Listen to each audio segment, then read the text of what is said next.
All right, and here we go. Welcome to episode number 30 of You Had Me at Halo, where we talk about one of gaming's most storied franchises. All right, well, we've had a lot happen in the last few days when it comes to Halo, and I think everybody on this panel has had a chance probably to watch the trailer, probably, good 20, 30 times.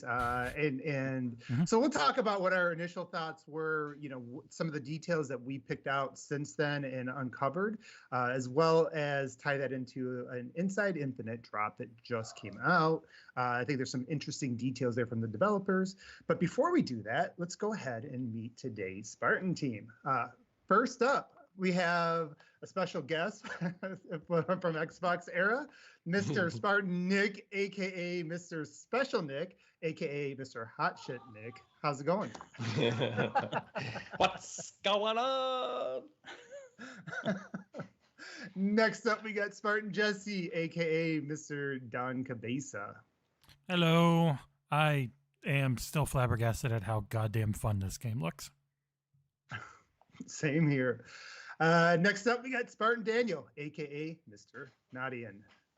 Hey guys, how's it going? I can't do my Nick today because he's here. So yeah, the Nick impressions you can't do. Yeah, well, I guess the Aussie accent. I'll still do it. It's not that easy to do. I reckon yours is a lot easier to do than ours. yeah, it's pretty easy, but you get used to it after a while. After a while, that almost sounds like Kiwi. South African. I've been watching too much What We Do in the Shadows, so I'm Yeah. Or the Kiwi one, yeah, they're all pretty similar. Hey guys, you better jump on a spaceship. Want to come? That's a good show. Yeah. Man. All right, well, finally, as your host today, it's Spartan One Bad Mother, aka Abe. So I want to go ahead and just go around the table, and I want to just first talk about some initial impressions that you guys had before we kind of delve into some of the details. And I don't know about you, I think some of my, I had more questions and things that stood out in really good ways after I was able to watch the videos multiple times. But let's go ahead and start with Nick. Nick, I know you were part of the live thing along with Jesse and John on Monday. When that was happening, what was some of your initial thoughts? Yeah, it looked fun. It looked good. I've already had enough fights with everyone in the Discord about the visuals. Don't get me wrong, it looked better than last year. If you look at the screenshots they put out from last year and then just look at any frame of the video from Monday, it is a massive difference. I don't know. I didn't see it as massive. It was an improvement. It was definitely improvement. I just didn't see it as massive myself. The thing that I noticed, and I said it on the stream, the thing I noticed straight away was the pop-in was improved. That was the one that was like the biggest improvement. Yep. Like I didn't see any.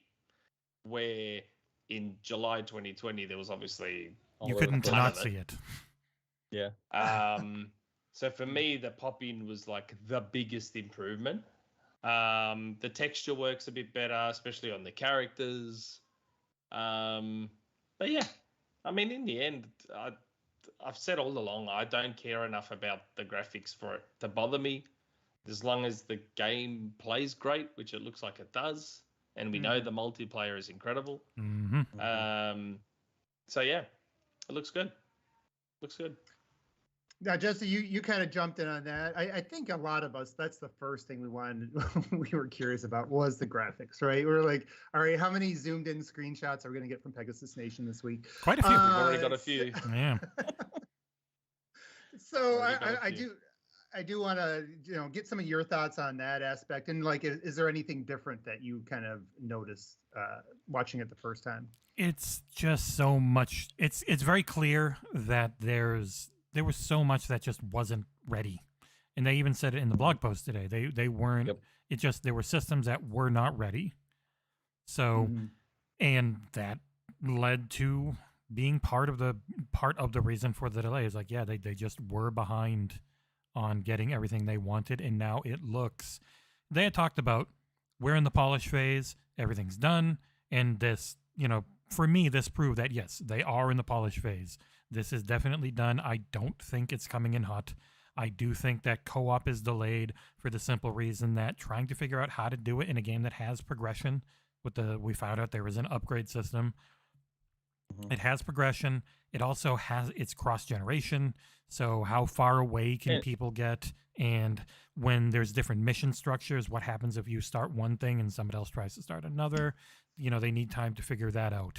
Like I believe that more now because it does look. Yeah, I mean there were so many more systems in this game versus any other Halo that we've seen. Absolutely. Right. I mean, the like co-op I said, thing still confuses me. It's pretty much it's also how to do it. Because you can just do only the main person gets their progression and you tether like everything else does, like Far Cry 6, Far Cry 5. Only the host gets actual progress. And it sounds like they're they don't want that. They want it so if you play co-op with someone, you also get progress you're bringing too. in your chief. Yeah. Yeah.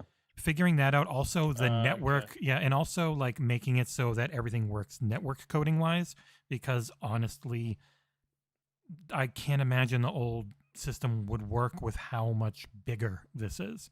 It's such a different thing to try and keep synced up that I imagine network synchronization systems in a completely rebuilt everything. It's just, let's push this to the side. We'd love to have it. We can't, but we are going to give you an amazing, hopefully, campaign and something we already know is amazing with the freaking multiplayer. So at that point, it's just, okay, I don't want to crunch my team, so I'm going to remove these things. And Forge, we saw from the leaks, is crazy. So that, I don't even know if 6 months will be enough. That's so goddamn big. I hope it is. That seems like a mega game itself. Daniel, how about you, man? Like when you weren't part of the initial panel, neither was I. So when you got a chance to look at it for the first time, what were some of the things that what was your initial thoughts? Yeah, I mean, luckily I got to watch it after the fact for the first time, so it was in 4K. And I mean, I mean the graphics, like Jesse was saying, and I think all of us except Nick has said, is that I think it's a pretty massive step forward, especially when you kind of pull back and think about how much it is doing at one time, because this is not your dad's Halo, right? I mean, it's a game that is traversable in any direction in a massive scale compared to what we've had before. And I mean, just looking at the footage we see now, the other thing too is like, yes, the graphics were for me a huge jump, especially from the light filtering, the LOD, like Nick was talking about. There's almost no pop in that's discernible, texture detail, the materials themselves and how they react to light, massive improvement over last year. But really, the thing I think that struck me the most was, because again, just watching this footage now, it's like, I don't think we've ever had a Halo that is this sandboxy. And I know Jesse and I both hate that word, but I joke about the use. I don't hate the word is such a big thing. I understand. Yeah, but I'm going to use it at least 30 times today. So, but I'm sure. Me and Jesse have bets. But it's like, you look at how they approach each of these scenarios that we see in the footage, and you think about how you could do that differently, and how you could do that differently the next time, and how it really opens it up in a way that I don't think we've ever seen in a Halo. I mean, ODST doesn't get enough credit, I think, for doing something similar, in the sense that it was this small hub world that you kind of chose how you wanted to tackle. If you wanted to go to Tayari Plaza first, or if you wanted to do the Oni headquarters first, you could. I mean, there were some areas that were sectioned off, to get to like Data Hive, for example. You had to do that last. But and all those little those kind of like small interstitial combat scenarios that they had, where you were playing as the rookie before you got to those missions where you played each of those additional characters, they kind of did something with that. But this is like taking that and blowing it up by 1,000. So that's what got me so excited. I love to play my campaigns over and over. I mean, I've played probably 3 ODST Reach and 4 at least 2 dozen times. And I feel like this is one of those games that's going to bring me back time and time again. And especially if they're adding content the way they kind of talk about it, this is everything that I wanted from what they were promising, I think. Cool. If you yeah, I mean, I think. Oh, Abe, if you go back to our early ones, it's funny because a lot of the things we were talking about, like I really just would love an open world that's got bases and I can call in vehicles and I can call in weapons and stuff. Like we talked about it, and then when I saw it on Monday, I was very happy. It's my dream version of this game, essentially. Yeah. Yeah, I'm probably. I think I'm halfway there on some things. I do have some questions. So I would say that when I watched it for the first time, I was really excited because I've said it over and over again. It's really the sandbox that makes Halo for me. It's why I play. That's why the originals still play good today. You know, we've done. I went through a legendary playthrough a few months back through all of them, and I still think Bungie's original Halos still hold up because of how well everything was sort of worked out within it was like a puzzle, right? It's like dynamic, it's a puzzle, you try different things, and this really just ups that experience, and they gave us examples, and I thought that was really smart, and especially after we got a chance to play the big team battle. I think that really informed a lot of people. When we watched it last year, a lot of people missed sort of, I think, what that could have been. And I don't think they did a great job even showing off necessarily the sandbox last year. But, you know, after playing Big Team Battle, kind of seeing all the different dynamic things that can happen, and then looking at some of the things they showed off in the video, whether it was, you know, grappling onto that tower and flying above everybody. You know, obviously they showed us, you know, dropping down that shield so you can do different things strategically.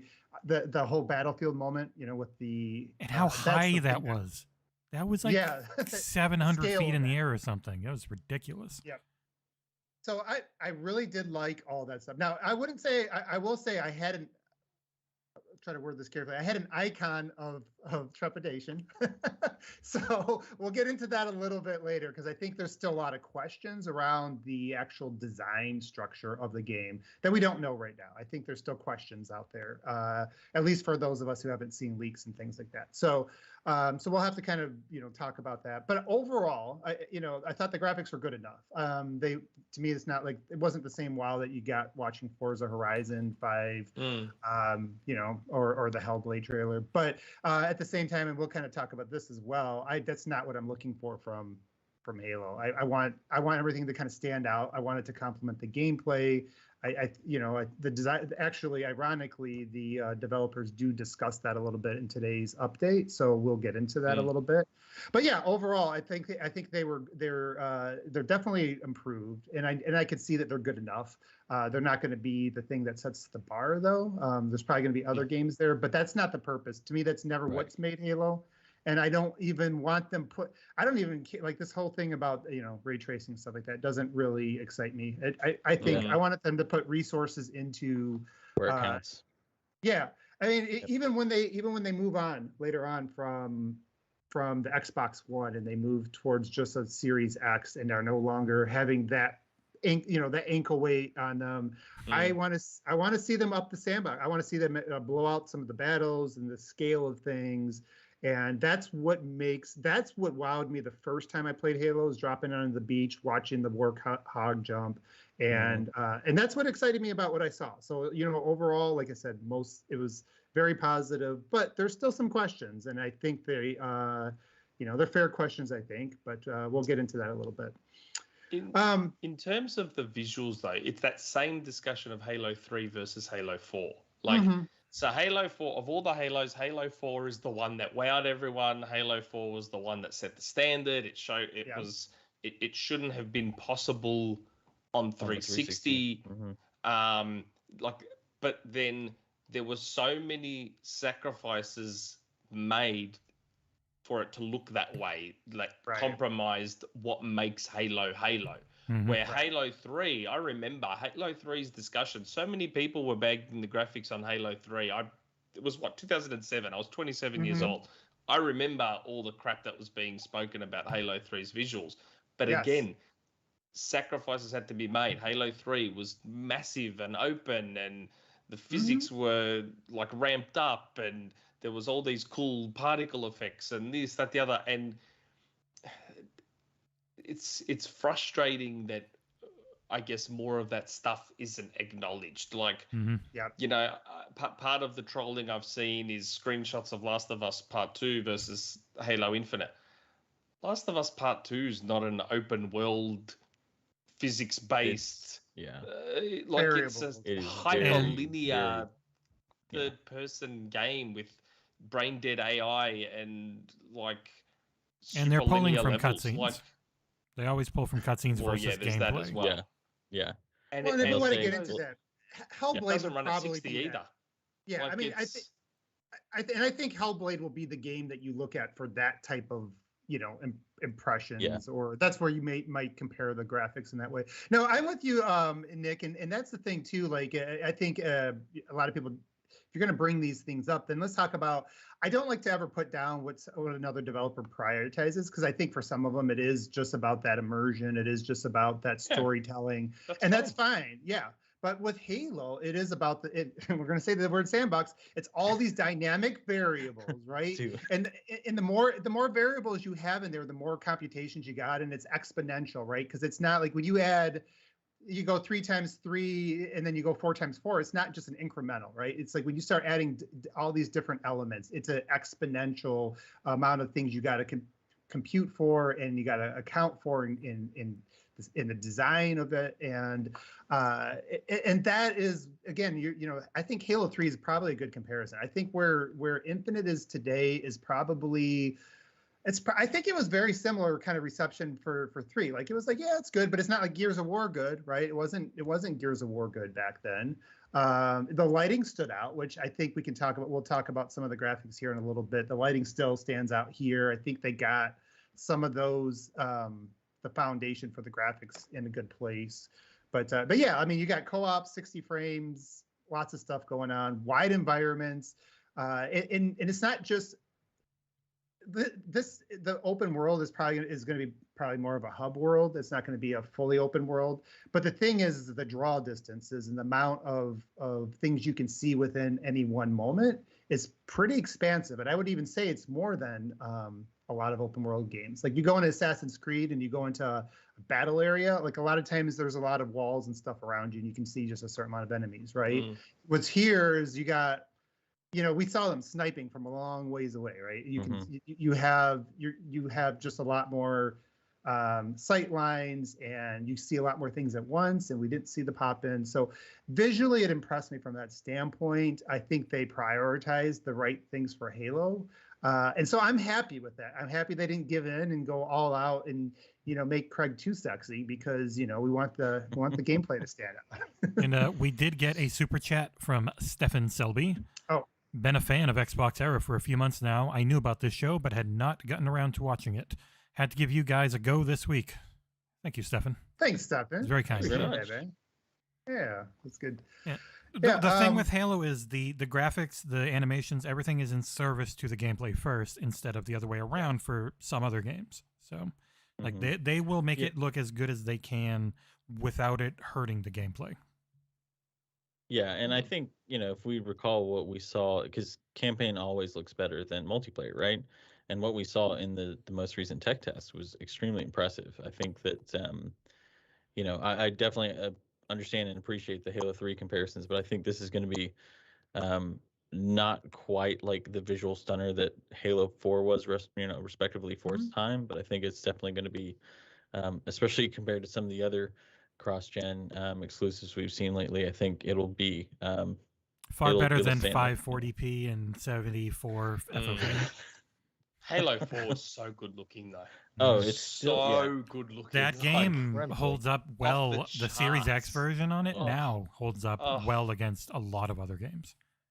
Sometimes I just randomly boot up Halo 4 in the Master Chief Collection just to play through that first level, because it just looks good. Yeah, when you're waking. Oh man, so I love that campaign. It definitely has its issues, but anyway. Yeah, it definitely makes compromises to get there. You know, as pretty as that. as pretty as that was in certain scenes, like I actually was looking through when I was playing through it, I was like, oh, this would make a great, take a picture right here. It still holds up today, like you're saying. Yeah. Oh yeah. Especially in 4K. But the thing is you had the environments and where you could move and what you could do was very limiting. It was a lot more on rails. Like aesthetically, it looks like Reach was very clearly going that direction too. There's in that discussion, a lot of people point to 4 and they forget that Reach was very much in that same regard. But yeah, CE is the exception though, because the original Xbox was a PC crammed into a console case, so it was just ridiculously powerful. And Halo CE was both considered very good looking for its time, but then was also like semi-open world, tons of physics, unbelievable enemy AI. But that was the exception to the rule, just because of the hardware itself was off the charts. It was just nuts what the original Xbox actually was. And I think we'll see that with this, especially when they drop Xbox One in 2 years or whatever, and they give us that. They should have done already. If they had more patch. The chip shortage, I think, definitely is affecting everything. Nothing's just going next gen only when it's big. They will be able to drop it sooner as they keep getting more and more chips into the data centers. But the stories hit today saying, like, everyone's favorite Chris String was saying they're expecting to have better supply through the rest of the year. I imagine that's because they've hit a milestone they wanted for the data centers, maybe, and now they're going to focus more on putting Series X's out. Well, And then, but as the year goes on, they probably organized the chip priority or something with one of the manufacturers. Probably use their wallet to throw a bit of their weight around. Plus, with how many they've been making, it's just Halo what do we sell? As well. They even had extra to make the Halo console. Yeah, I couldn't get one for my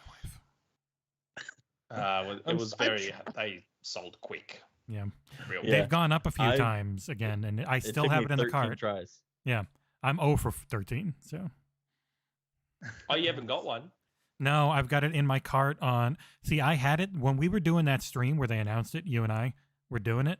I had it in the cart and I was gonna buy it, and the wife was like, "I don't know," and she waited 20 seconds and then said, "Okay," and it was gone. It was gone. I was like, "We can't wait. I had it, and it's still in my cart from that day." And they've refreshed it a few times. You flip it. Yeah. Well, even a good case scenario is she wants to use it. She wants to actually have it and use it, and we can just sell the one she has for like friggin' $800. So that's right, because they're hard to get, which is what I'm tossing up between. Like, I want to see what it looks like in person. If it's because in photos, but if it's good looking in person, I may just sell my standard Series X, probably for more than what I paid for it. Not even probably. And use the Halo one and get a free copy of Halo with it. I'll sell the copy of Halo too. I know it's on Game Pass, but so I'm gonna try to get us back on track, because we are on pace for a 5-hour show if we don't. But I do want to continue on the graphics. So I'm going to just read a couple things from the developers today, and then I want to move on to some other things with the graphics, because we're talking about what it isn't. And I also don't think it's fair just to focus on that. There is some levels of detail that they add to again enhance the experience. That again, the devil's always in the details, right? You can always scale up the amount of detail at some point in time.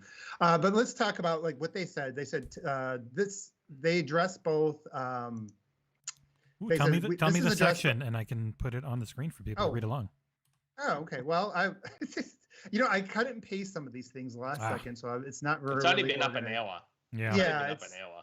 We're really out going by the seat of our pants here. So with some of this stuff coming in hot. Coming in hotter than. Anyways, this is also addressed by the aesthetic and gameplay. We strive for the player to understand who they are engaging in battle with, and why one target may be more important to take out than the others. We do this with a combination of art, animation, design choices, and behaviors. Just like we're saying, like the graphics should inform you. it should immediately inform you of the purpose and who to maybe target. And like Halo, especially when you're playing it on a challenging difficulty, it is sort of like a puzzle that you have to solve on the fly, and you have to know what each of these enemies do, and it has to stand out when you first look at them. So but so he said, in addition to this, the player feedback is especially important when addressing this goal, whether it be the scale of the hit reaction, FX feedback, or what the AI says. It should all contextually make sense to the player and help them understand if what they're doing is effective or whether they need to change tactics. So again, like everything we just said, and what I've been trying to tell people, what I've been trying to tell my friends that maybe don't get why they didn't go with a Call of Duty and make it all muddy and realistic looking.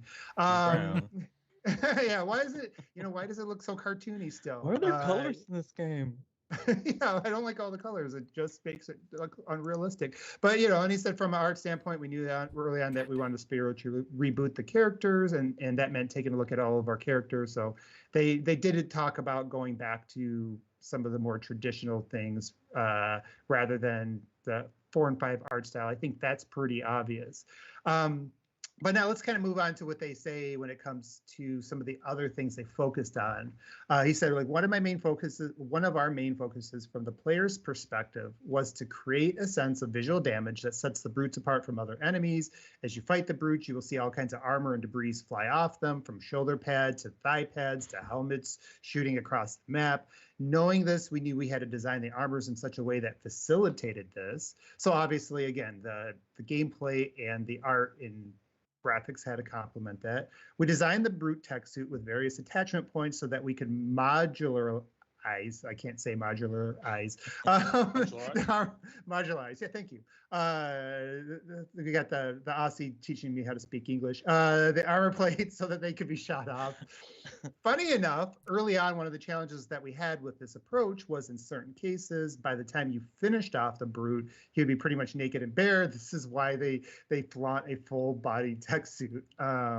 So that was some of the things. So first off, any kind of thoughts? I guess I'll turn it over to you guys now because I've been talking a bit.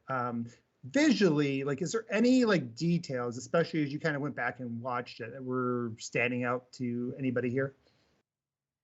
I'm going through all the pictures that they put up, and ooh, those look nice.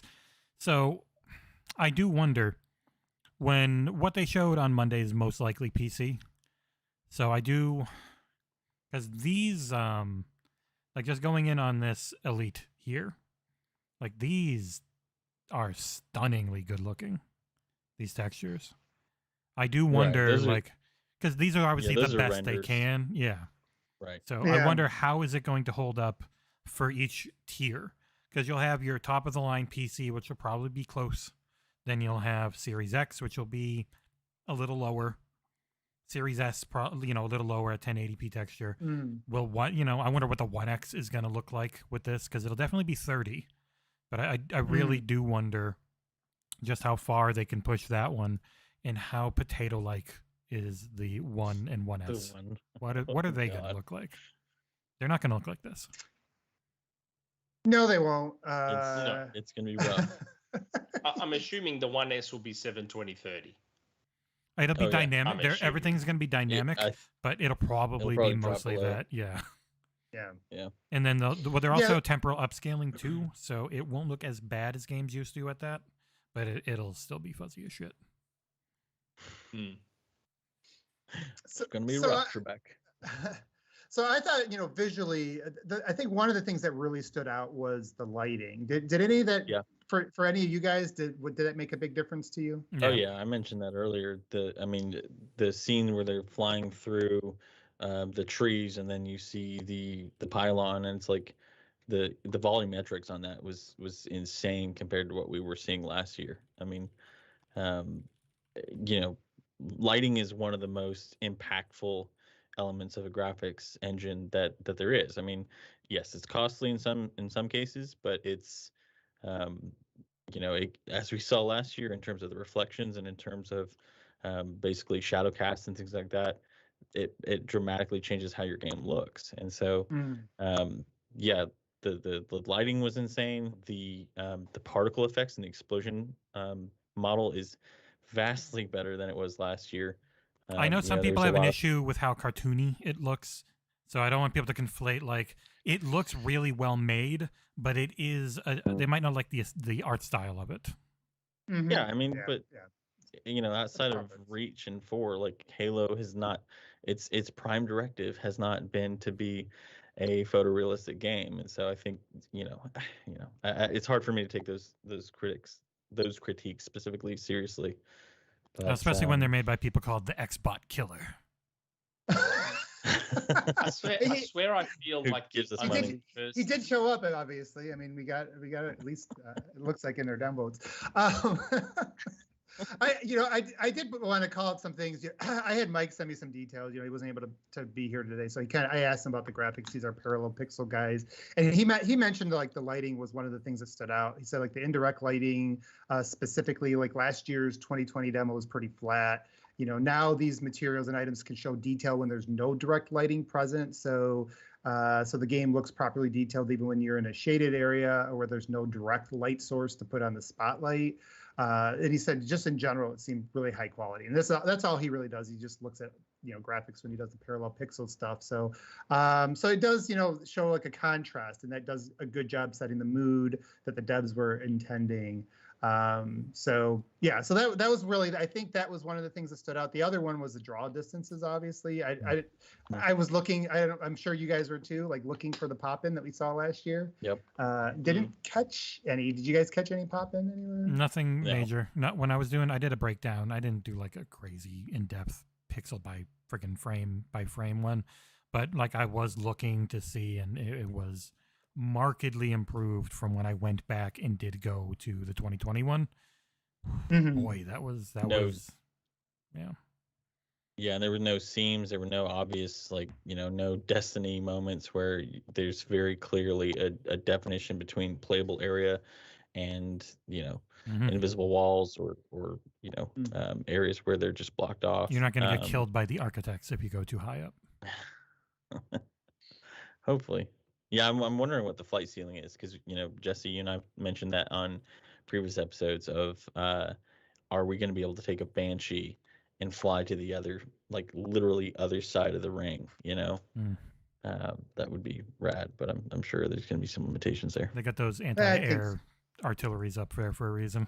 Yeah. They'll throw something in there to blow you up before you get too far out of the zone that you should be in. But overall, I thought that I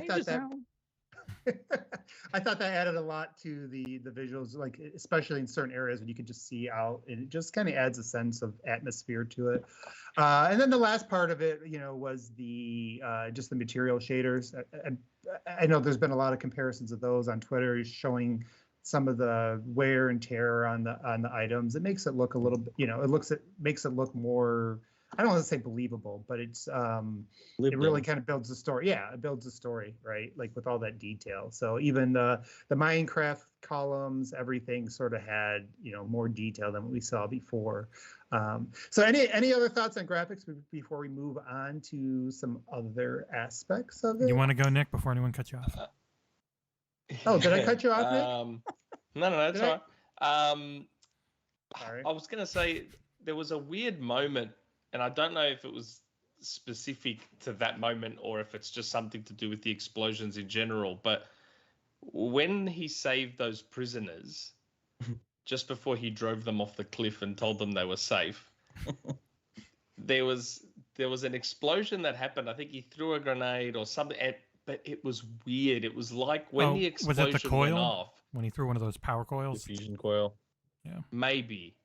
And the explosion it was really muted and tiny, and I don't know if it was a glitch. I don't know if it was intentional because everything was happening so fast that I don't know exactly what was going on, but it was weird. It was almost like the explosion just looked like a bunch of little tiny fireworks rather than a full-on explosion. It was odd, and it just stood out to me. With the lighting, I feel like literally the only person on Earth that hasn't noticed a lighting difference. The lighting looks almost identical to me. I'll be coming up right here. The easiest way to tell is look at the gun shade. Look at the gun shading. No, it's not that explosion. Oh yeah, that was one of them, and there's another one coming up here. Did you see how it just looked like little fireworks? It looked That like explosion? some sort of subsequent explosion after the coil. I don't know. It was just You want to odd. rewind, Like Jesse? I expected that to be this big explosion. Oh yeah, and there it was just another looked like explosion this- behind it. So that was like a Yeah, big so there's fiery that one. yeah. and then- I thought the explosions were a lot better. Some of them Yeah. looked really good, and Oop, some of them boom. didn't. So I was actually kind of mixed on explosions. Yeah, That's this kinda cool. explosion right here. I mean, the shockwave on that. Not outer that one. ring, It's that's- one before that where he snipes the brute. Oh, it's because he's breaking their bonds. energy shield. Okay, I don't know, but it just See right here, at that the time it that looked- thing there is what is holding them. So when he breaks it, it Oh, disappears because that's what's shackling the people, and you free them. So hold It's on, just this an here. energy leash. It's this explosion here that just looked. Yeah, see, odd this to me. isn't an explosion. This is the thing turning off. Okay. So that's why it got people, because the first Yes. time when we watched it, I couldn't tell that what was going on, and then when you watch it again, you see those are actually it's an energy thing that's holding everyone in place, and so when he shoots it here, Yeah. he turns it off. So if it blew up, it would just kill them all. Okay. So yeah, that's why that's so so those are small. particle effects, just Yeah. the energy. Yeah. All right. Yeah, Nick, I don't solved it. think you want that to explode too big because all your Marines would be Your people you know, there. dead. Well, And, he's just and that gonna was the drive thing. them I out wasn't. with That's why I was anyway. like, everything was happening so quick. I wasn't sure was that. And meant it to be a looked like big crap on explosion? StreamYard, Was so it- it's even harder to tell. Yeah. But aside from that, like I said, I feel like the only person that hasn't noticed a big lighting change. I don't know why. It's weird. There's something. Glasses? There's something We'll about we'll it that get I you- can't put my finger on. I don't know Nick, if it's maybe nope. the art style's not clicking with me. I don't know if it's. I don't know. It's weird. It's weird. It looks fine. It looks completely fine. I'm okay with how it looks. Because I was under the impression that the year delay was basically for graphics. To me, working under that impression, which I think we now know is not the case. I think they were changing a lot more than just graphics. Yeah. But working under the impression that graphics were the biggest driver for the delay, Mhm. to me, the difference didn't look befitting of a 1 year delay. To me, that improvement looked like. So when they say a video game usually comes together in those final few months, Mhm. to me, that visual improvement looked like that. It looked like the game coming together between July 2020 and November 2020. Yeah. That's how that was the visual improvement to me. It didn't look like it was something that had been improving for over a year. Yeah. Well, keep but- in mind too that I mean they mention it directly in this Inside Infinite, but also several developers I've followed on Twitter have basically said take your normal dev time and with COVID apply a 1.5 times multiplier to it because that's essentially I've said it time and time again. I mean the getting the latest builds and getting those modified, getting them to the next person in line or getting to another division in the team. I mean, because it's not local anymore, you're adding so much time inherently. That's why, I think, carte blanche. I've kind of given every developer as much leeway as possible on that front. Now, if it's still horrible like the Vanguard beta, that's a different story. But yeah, no, I think that I see what you're saying, Nick, but I think that that's probably the case because it's also been, work from home, and Washington has been one of those states that's been hit really hard, and they've locked down far better than some of the places that we live in. So, the vast majority of people, aside from QA, just recently have been still working from home. So, that lag time is still very Reese much in there. chat, he just pointed out some pop-in. Uh-oh. I'm gonna keep my mouse. If you can see where my mouse is, right here. I'm gonna play it in slow speed. Uh-oh. This game fucking sucks now. And bam! Oh my god, I hate it. Wait, This game's terrible wow. now. Yeah, there it goes. Yep. We ruined it. They missed it. Thank God I didn't Right realize. there. See, right there. Oh my god. Ugh. I didn't catch that before, but yeah, good catch.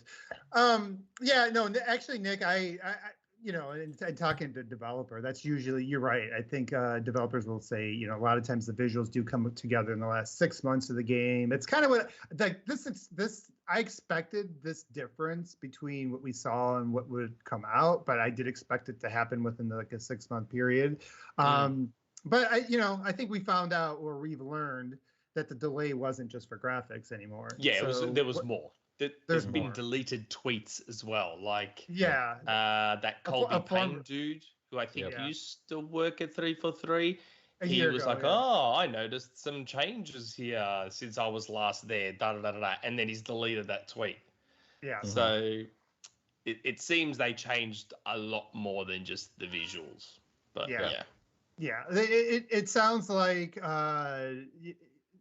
like there was design decisions, changed, and we've never really kind of delved into the Reddit, that stuff, because we try not to spend too much time on rumor and innuendos and all that stuff. But but at the same time, there seems to be some corroborating stuff that if that wasn't a real person, then they guessed right on some things, and maybe it was a little bit more UB. Could have been we're that they talked to some people too. People. Yeah. I mean, that's what Nick's rumor mill is. It's people who do know talking to someone who doesn't, because that person can can say it.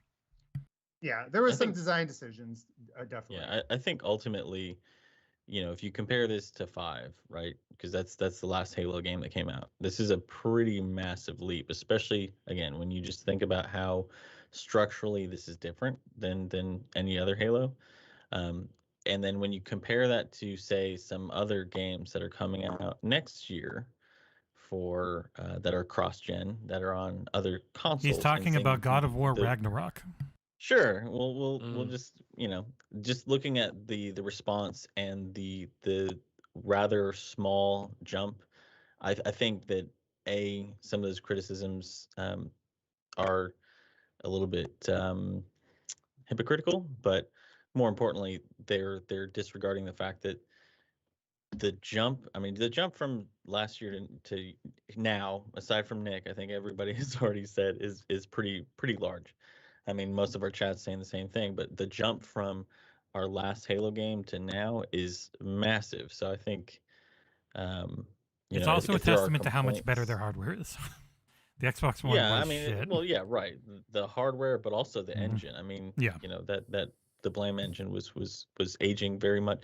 I mean, many times Bonnie Ross said that the engineers and the artists constantly got in conflict because every single little thing that needed to be changed required an immense amount of work. And so I think that there are going to be a lot of those intangible elements that people don't think about when it comes to game design, where this really stands out as a generational leap, even if it is cross-gen. I mean, just the new engine being having a responsive lighting system, having dynamic systems in the world that aren't static. I mean, there's it's going to be one of those things that a lot of people may not see because they don't look at those details, or they don't think about it when it happens, and they see it with their own eyes, but they're there. So, but that's the problem. Different games have different goals. Yeah, right. Right, exactly. It's not trying to be. We were comparing earlier to Last of Us Part 2. Last of Us Part 2's goal isn't to give you a dynamic physics-based sandbox that just lets you run riot. It's about delivering its narrative in an impactful and visceral way. Right. And so would you say that knowing what this Halo is delivering, that it looks this good, is kind of a testament, or would you still have some? I'm the wrong person to ask, because I still firmly believe that tying this thing down to the Xbox One is hurting how it looks. I think it could look even better if it wasn't trying to run on a 2012 laptop CPU. It's gonna depend. I mean, I think maybe I'm wrong. I don't know, but no, I mean, I think there are you can talk about scalability all you want, but there are still going to be some design limitations when you have to build around older hardware. Like Nick, I agreed with you. I said that I would have wished that they would have made the campaign cloud only for old gen. Yeah, but you've got the app. At the same time, I do think people need to remember that there's a great example of Xbox already doing this with State of Decay 2. So that game has seen three engine, one complete engine swap, but three engine upgrades over its lifetime. And I think that is a good example of what we'll probably see with Infinite, especially being that it is, a top tier title. It is a single, this 343's singular purpose is this game. I think that we may not get it, it may not be like, like you were saying, it may not be the Halo equivalent of Last of Us, but when it launches, but I think in the next 2-3 years after it comes out, we're going to see some pretty significant upgrades, especially when they start utilizing things like mesh shading and sampler feedback streaming, all that kind of stuff that the series hardware is built for. And now that NVIDIA and some other partners on PC side are implementing direct storage, we're probably going to see some additional assets for, streaming additional content to the solid state, all that kind of jazz. So. Yeah, I think those are some really good points. Oh, go ahead, Nick. I don't want to. No, I was just going to say, and if I was them, I wouldn't even waste my time with ray tracing. Ray tracing. It sounds like they're doing it with AMD, and it's not just them figuring it out. I think AMD is trying to get their ray tracing systems working better, and if you offload a lot of the work to them, I don't think it's going to do anything to 343. But it's funny, like, I was one of those people that thought, we're definitely going to get ray tracing this generation. But like now that we've got it and all it is reflections. Well, it's funny. I just reviewed a game. Kind of an umbrella term. Yeah, I just reviewed the Riftbreaker, and it's that umbrella of it's actually the shadows in the game are ray traced and they look fantastic. And Dan can go over. Yeah, there's a lot. Yeah, there's illumination. There's shadows. There's reflections. There's a lot more than just reflections. I think the games that people come. Yeah, I mean, like Metro Exodus is a perfect example of ray tracing being utilized well. But to your point, Nick, I think it may behoove them to enable one or two components of ray tracing, but I would rather the resources that it would cost for maybe reflections or global illumination via ray tracing to be used for something else, like more NPCs, like anywhere else, I think, because I do wonder if it's. Do you think it might be part of a concerted effort on AMD's part to make their ray tracing work better? Because right now, the way it is, there are people who do coding that have gone in and said the way they do this is really wasteful, and they're super behind. Kind of an AMD thing. Yeah, not only with DLSS, but they're also really behind just for the way it actually works. So I took this more as AMD is really trying to figure this out, and we'll throw some money and maybe R&D help at them to help them make their ray tracing better in general, so it doesn't pull away any other resources. And we also did get 2 super chats. Reese with a 2-pounder. What do you think Halo will do for Game Pass numbers? What do you guys think? Why is this in fake? It'll give a boost. It'll give a boost. I don't think it's going to like. In the end, the multiplayer, which is where long-term the multiplayer is where everyone's going to be, and that's free to play. Right. But will the multiplayer pull people in, especially once co-op hits, and they've already been playing multiplayer with people? Then 3 months down the line, co-op hits, and they're like, "Hey, we can sign up for $1 and try this out," or you already have it. I think the reviews will have a big factor on a bunch of people jumping in for $1 for 3 months and say, "Yep, I'll play Halo, $1 for 3 months." They're going to do a ton of promotions around it. Oh yeah. It's. I think. Okay, Dave. Go ahead, Daniel. No, you, Daniel. No, you. You go ahead, man. You've been quiet. No, I was going to say, when it comes to Game Pass, it's a little bit more complicated because a lot of their opportunity right now is on the PC. I think they probably, I don't want to say they completely saturated the active Xbox One users, but they're probably close to getting most of the users that are not just Fortnite people or not just NBA 2K people, right? So on there's not as much room for growth, I think. But to Nick, to your point though, the multiplayer, what that could end up doing is driving people into the ecosystem. Maybe even people that are PlayStation gamers are just going to get a Series S to play multiplayer with their friends, or driving in the next Fortnite crowd, the kids that are going to be turning into teenagers and talking about Halo at the lunchroom, and they're going to get the console. So it'll drive people into the ecosystem, which indirectly, but because of the shortages, I think that you're not going to see as much impact this year that you maybe would otherwise see like in late 22 or 23.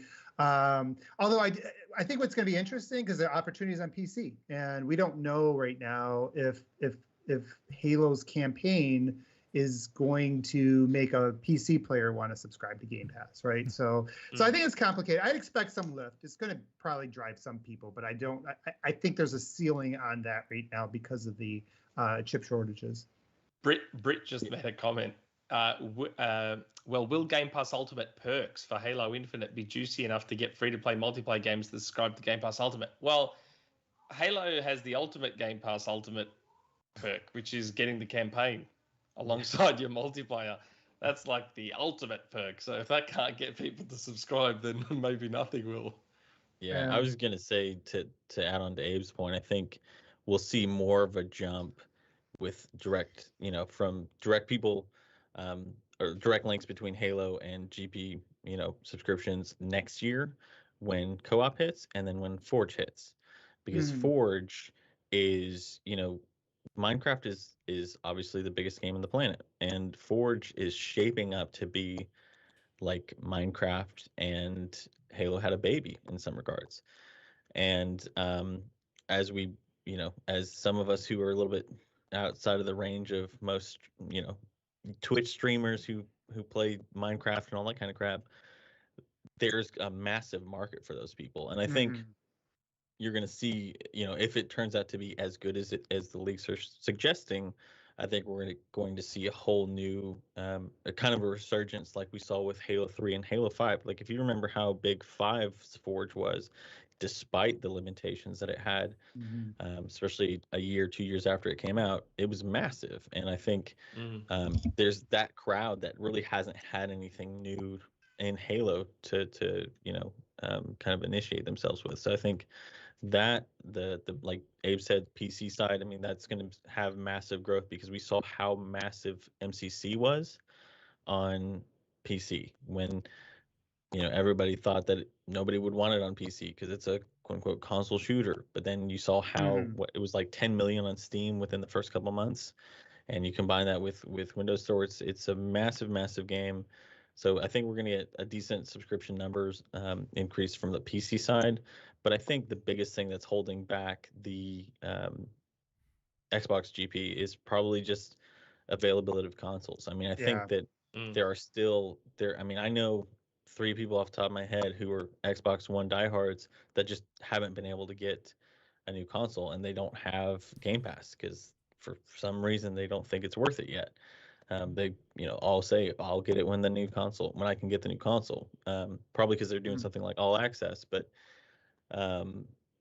in addition to that, because you have, the energy we've seen online, the positivity towards Xbox, I think there's still a lot of people who are switching to that haven't been in the ecosystem, and so they're doing the same thing. They're not going to get Game Pass until they can get their console. So, but are those reports right? Are there going to be more consoles this year? I hope so. That seems like it, right? More availability. Like available? Yeah. Okay. Yeah. More available. Yeah. Here's hoping. And I think maybe the answer is more nuanced. Like overall, I think Halo is going to do a lot for Game Pass numbers, like what you were saying, Daniel. Like long term, if you're looking at this a year from now, I made the case too, like on some other shows, that I actually think like Halo is probably going to be more impactful at the end of 2022 than it is even this year, because this year there's kind of a limitation in terms of onboarding and things like that. But not only, like you were saying, like not only are you going to have more availability to be able to kind of move people into the ecosystem, the cloud is going to be a little bit more mature. Then you have the Forge, you're going to have more content. So like this thing is going to continue to grow. It's going to pun intended, it's going to have a halo effect. You bring people into the ecosystem and they get the all access, right? Somebody who's going to get the new console. And when they're on the store shelves, right now they're not selling all access because people are just trying to pay for it as soon as they can and get it. But when there's something on the store shelves, I think that kind of thing will have more of a play. But I know we'll get way off. There's one more thing, because when you also look at it, and keep an eye on closer to launch for our review, you have a 1-2 punch that's hitting, because Forza Horizon 5 is hitting in a week and a half if you bought the gold edition, a couple weeks if you didn't. So Forza Horizon 4 is an enormous, massive game. So 5, 28 million players. Yeah, 5 is going to lead, is also cross-generational, so it's going to lead to probably more adoption. People might have lapsed. It's been a while since Xbox had something. Maybe they weren't big into Psychonauts. It really hasn't been much this year, but you've got Horizon and you've got Halo coming. I'm going to take that $1 for 3 months now because I want to play Horizon until Halo hits. So, and do keep an eye on our website for our review closer to launch. Definitely. But I do think it's time to try to shorten the show to 3 hours. So we did. Can we read out a super chat? There was one other super chat. Yeah. Lonzo, he asked, when will they leave the Xbox One a la Destiny? That's a good question. I don't think there's even been there's not even been a rumor of that. Really soon. If they get the availability better, then I could see it like late next year, like the first big expansion. It's cloud only for last gen. But the S availability is there though.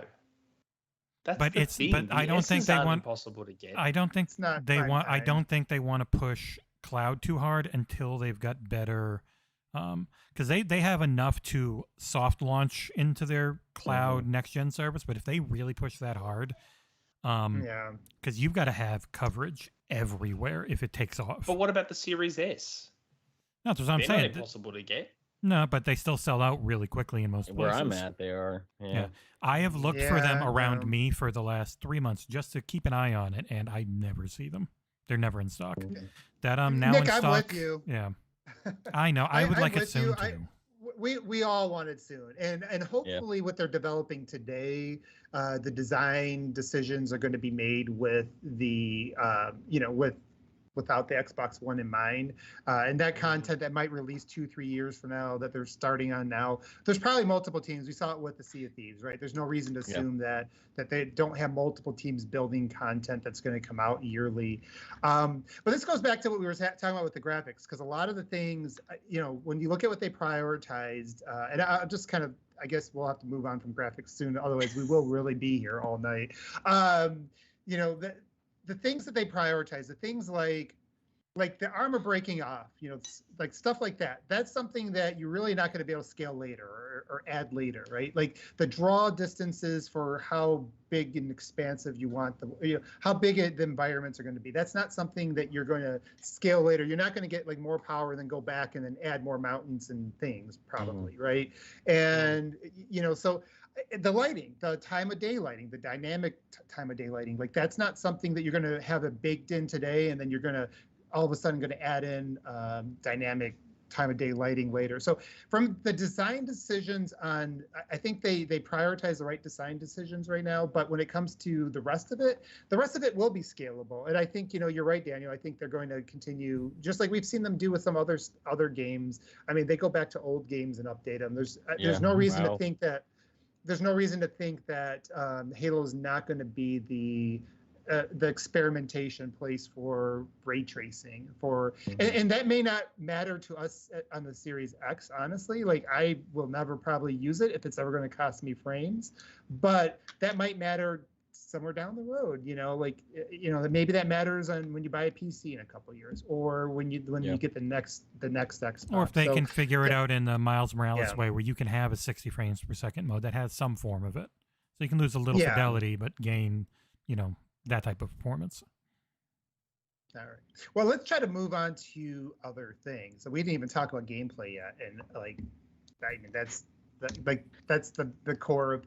There's a whole upgrade system, and there's so much shit. All right. Okay. We'll just. How about you start then, Jesse, since you're eager? What do you want to talk about with the gameplay? What's kind of standing out to you right now? Well, so much of it, like it really is a Halo in a lot of ways, except for because things can come at you, and they talk about it in the blog post, because it's a 360-degree battlefield.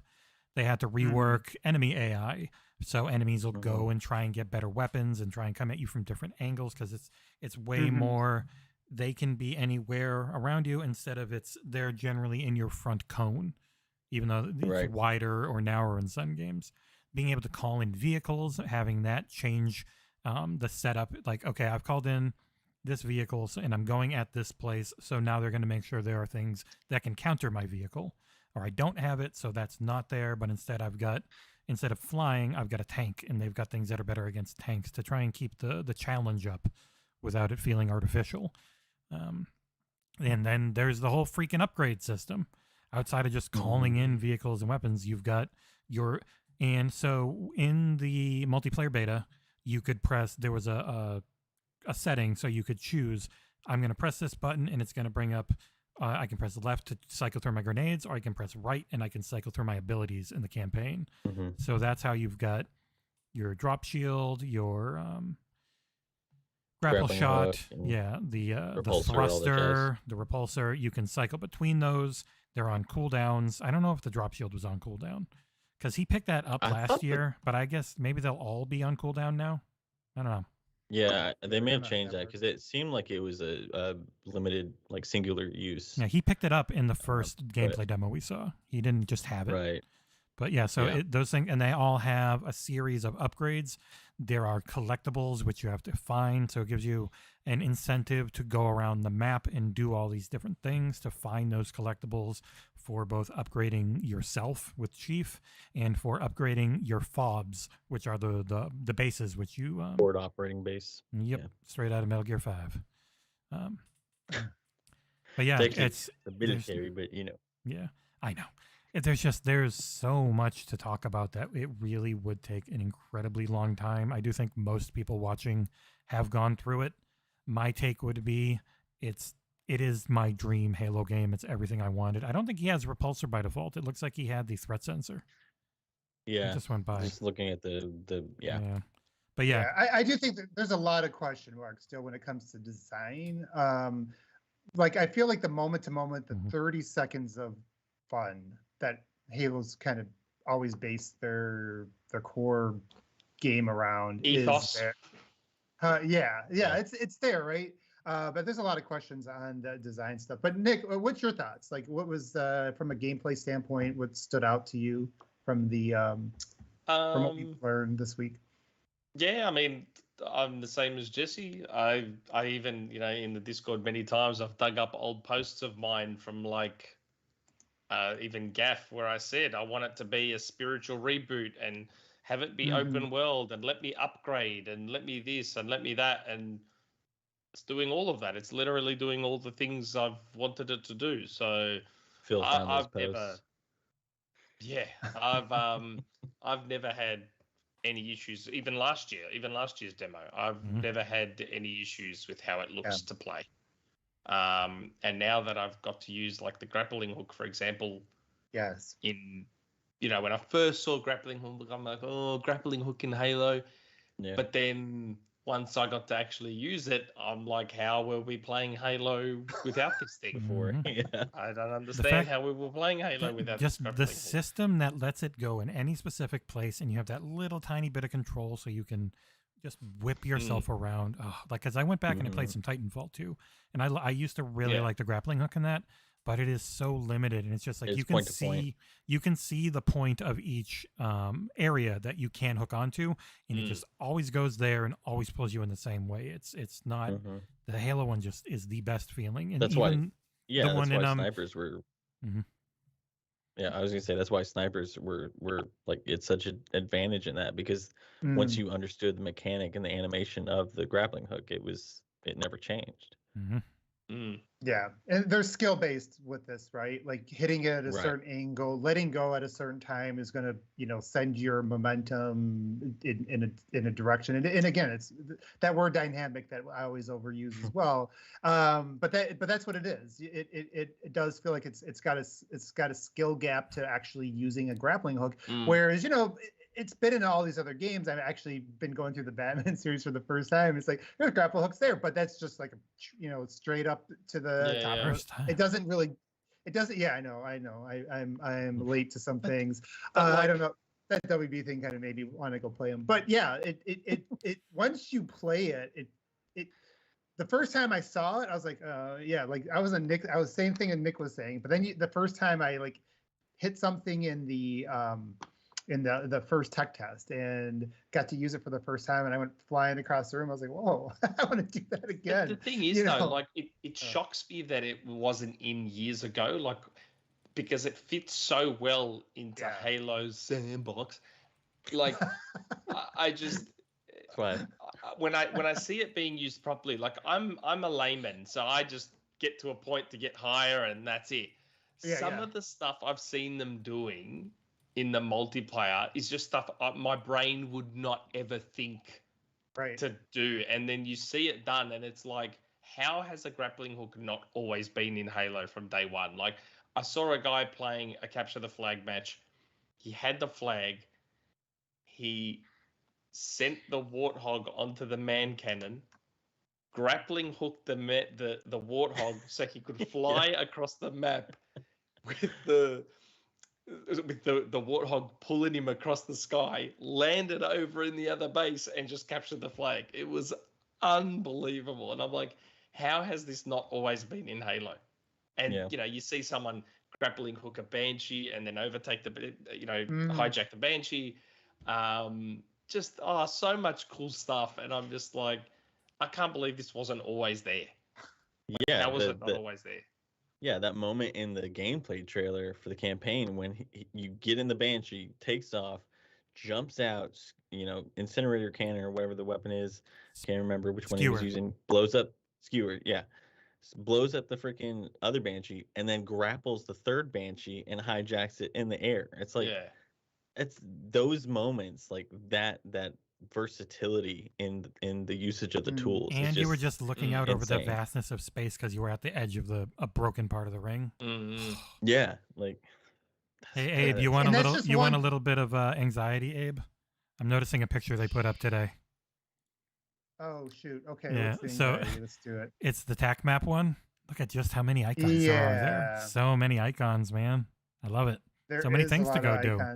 Mm-hmm. All right, so let's let's get that bad. No, let's really get not. the negative out of the way. Let's do that because if anybody has heard me before, I am Mr. Anti Ubisoft. I know a lot of people love it. I know it sells a lot of games. And so like when I see icons in an open world, I see too many of them at one time. I get like anxiety. Yeah, I do. I think I need to go, for therapy when I can't play that stuff anymore. Here's what I will say though about that, because that was maybe the only negative thing that kind of hit me even as I was watching it. I was like, oh, here's an outpost, and it felt very Ubisoft. I did have to kind of scale back my mind a little, or scale back kind of the way I was envisioning it, because a lot of times you correlate things. It's like, okay, I didn't like it here, and now that feels like over there, so you start draw bringing analogs. And thank you for because I didn't think of that word. I would not have thought of that word. That's helping my vocabulary. No, I need to use more words. You guys tell me. I usually use like 3 words a show, and it's not good for the show. But when it comes to things like the the icons, generally the reason why it's such a it becomes work is because they overdo it. They copy and paste the same sort of hey, there's 4 different types of bases, and we copy and paste it, and we move this thing around a little bit. They all play out the same. You got to keep grinding to upgrade your stuff, and it gets kind of boring. If you notice here, a lot of these are actually the things you get. Most of these are the collectibles, so it's not like it's just the same base a bunch. So I guess one question I would have, like, because with collectibles, I would like to go exploring those, to be honest with you. I like an icon turn off option, but we'll have to wait and see. It won't break the game. I wonder if they're on the map because he got them or he was close to them. Because they showed the map in the gameplay, the campaign gameplay overview. They showed the map, and that stuff wasn't there. Yeah. So I'm guessing that comes up either you get intel that tells you where it is, or it shows up as you find it, and then it's there.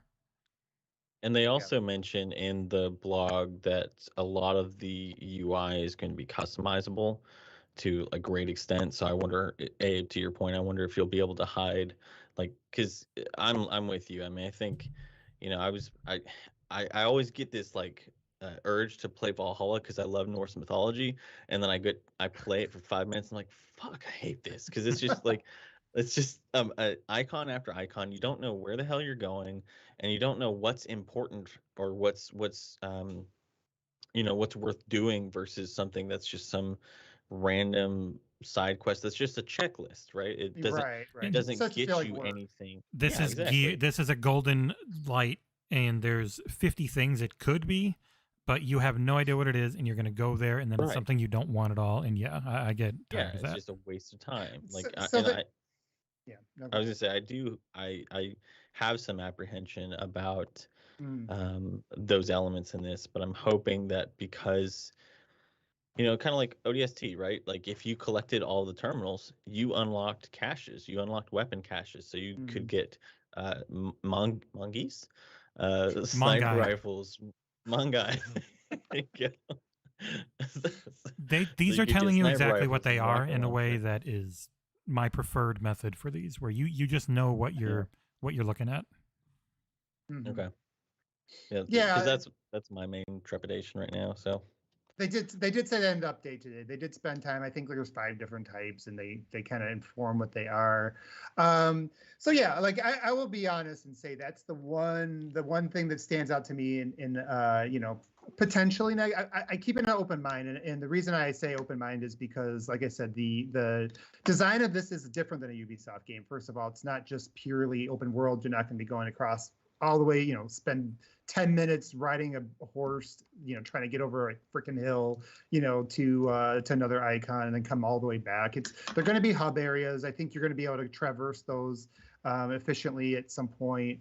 And it goes back to what we said about the grapple shot too. Like I looked at that and I'm like, oh, that's in a lot of games, and I don't really see why it fits here. And then it did. So you have to give the developers a chance, I think, to make that stuff work. The one thing that did stand out in a positive. So I went back and I watched that, over and over, like like somebody that has no life, that the videos, and kind of looked at the different outposts and things like that. They all look like they were set up a little bit differently. It looks like like from a gameplay design, like there's different items. Yeah, this is. I don't think they're not going for like 70 hours. So if it's 15 to 20, it's going to be. I think it's all going to be custom. It's not just going to be copy and paste. Yes, and that's a big part of the problem, right? Is in those types of games where just that they just feel like you're just. I think that's what takes you out of the world a lot of times. It just feels like they copy and paste this thing. Even if, like in Odyssey, that's one of my favorite games, the last generation. But almost all of those outposts are. It might have really cool or different looking terrain, but it is the exact same setup. And they're just popping different things in a different area of each one, but you know exactly what it is the moment you see it on the map. Yeah, and I don't want that. They're too formulaic. Yeah. So we'll see. I think that again, the design was apparently, from what we've learned, has been something that Staten has changed or has some influence over. So we'll see if that was something that was focused on, how much more focused it is. And then, also this goes to, the fact that this is a platform, that we'll see how they continue to evolve this formula. This is the first time they've gone in this direction. So it may not be the home run area. I think the 30 seconds of fun is a home run. I had an article almost done, almost ready to go, like weeks ago, maybe it was months ago, after the co-op thing. And this was after the tech test. And I was going to basically talk about, I really think the 30 seconds of fun in Halo is the best it's ever been, and really probably better than anything.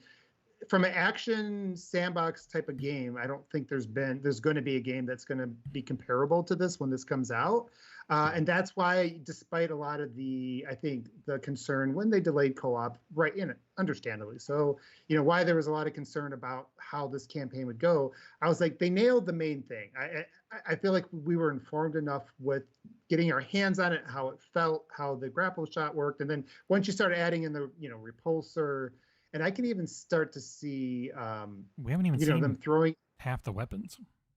Yeah, there's going to be other things. There's going to be other things in this, and there's going to be other things added over time too, and that's kind of exciting. Like maybe they come up with another. I'm sure they will. They'll probably come up with another piece of equipment that's going to change things, and throw that on the maps and see what that does to the dynamics of it over the. I do know the one thing that could kill it at launch for Nick, if it didn't launch with SWAT. Yeah. The multiplayer. Yeah, but I actually enjoyed the arena a lot this time. Yeah. Compared to past Halos. I actually didn't mind the I'm arena. actually in the same boat. it still had a lot of those frustrating. I unloaded 4 clips into him and he didn't die, but then he killed me with 2 bullets moments. Yeah. The Australia problem. It's so frustrating when it happens. We get quantum entanglement on our networks, and you'll be fine. We just got to figure out a way to have 0 lag. Right. Yeah, Right. well, It's the latency really shows itself in multiplayer. If you, yeah. So. Yeah. Well, hopefully SWAT's there. If SWAT's there, then there's no issue. I'll just be playing SWAT. And I still got to meet him at some point in time in SWAT. Don't even waste your time. Don't even waste your time. What you do, Abe, is you play with a mouse and keyboard. You like just practice on it for a month, get really good, because you can do that on the console. But then you don't tell him you do it, and you cheat, and you win. I'll still show the icon of I'll what still they're beat using. It won't matter. Nick can't read. He wouldn't know what the icon means. Good old-fashioned Halo multiplayer is, yeah, that's where it's at. Hey, I want a Halo-ass Halo all the way around, and they got that here. So I think we kind of touched on. I think so. Obviously, I think in future shows, hopefully, we'll get a little bit more information to inform us.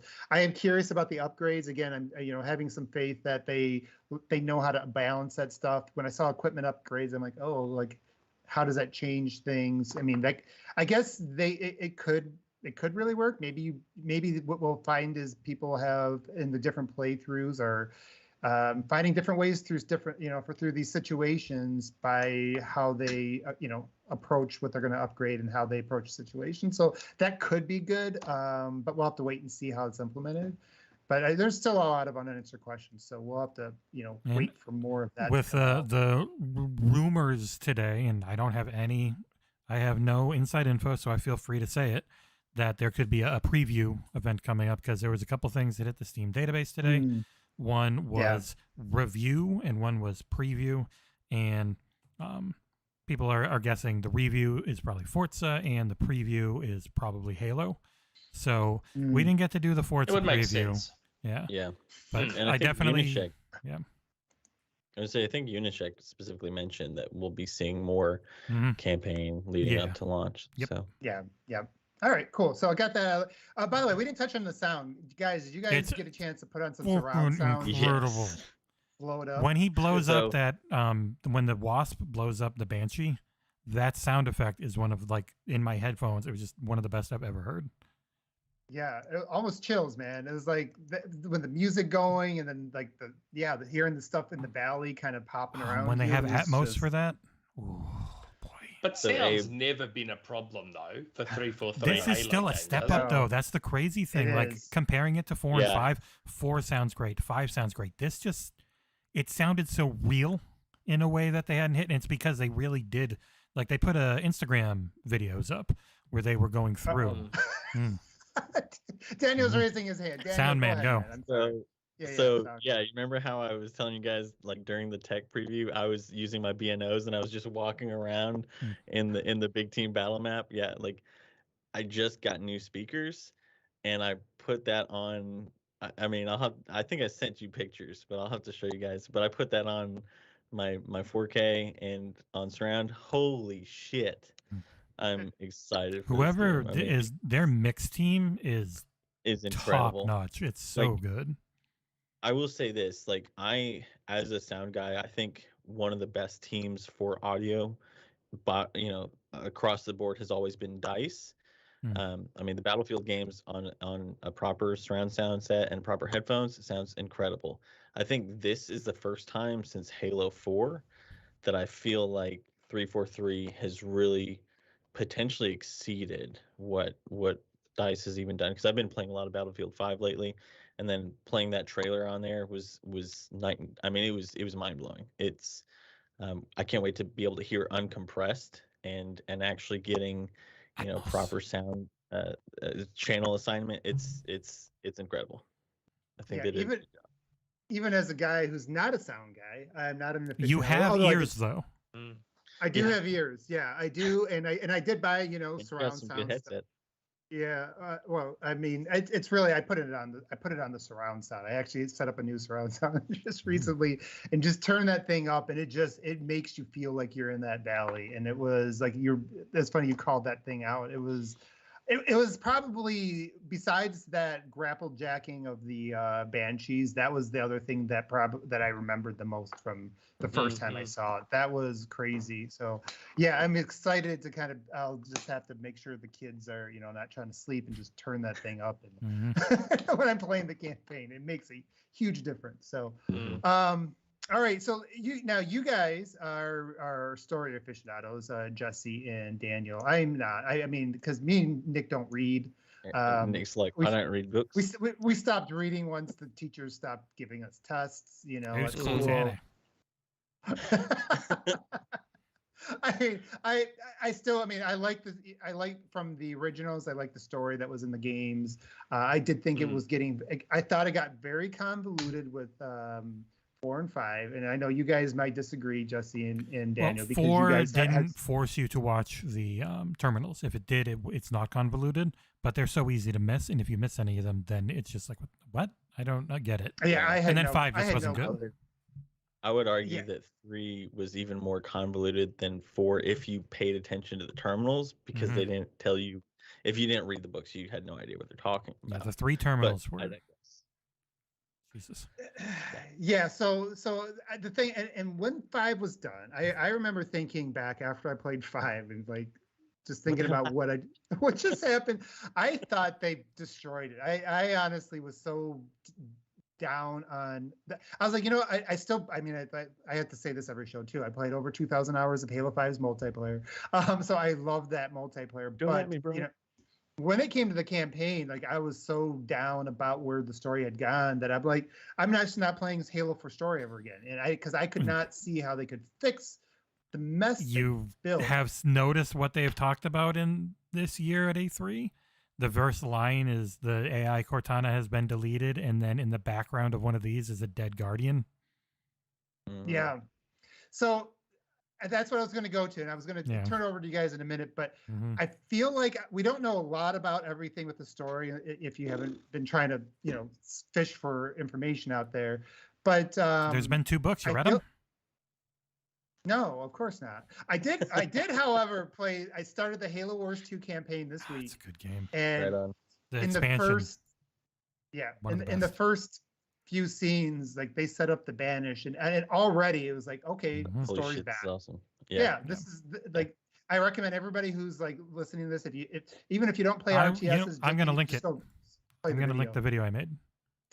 Okay. 2,000 hours. I just checked my Xbox app, and I have like 100 hours total in Halo. I was gonna say, but how many hours do you have on Rocket League? Probably like 48,000. Like over 2,000. Yeah, I don't know. Rocket League's a lot. I understand your Rocket League is to my Halo 5, but yeah, I think that what they did here, and then you go watch the Halo Wars 2, some of that stuff, like just watch some of the trailers on that as well. I'm gonna toss this link in the chat.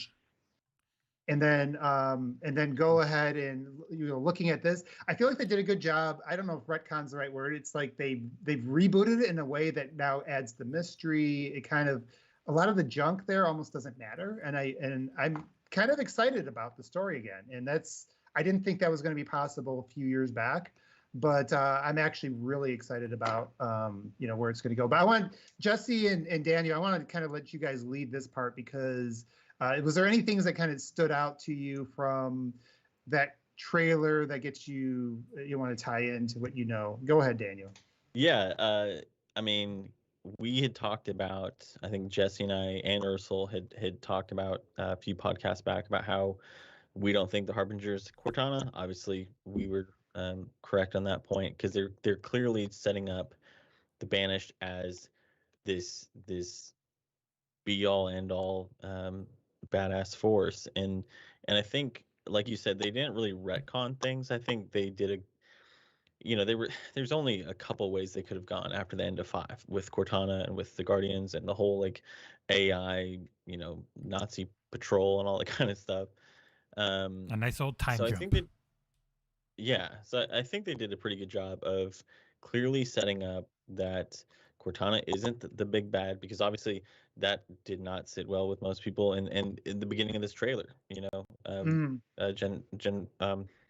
Taylor is talking about how, she's talking about how like the story of Halo and this is one of the first things I ever said on the podcast, was that the story of Halo has always been intrinsically about Chief and Cortana and their relationship and experiences throughout the wars that they've fought, and they clearly understand that this time around, and they, we've heard audio clips of the quote unquote real Cortana coming back.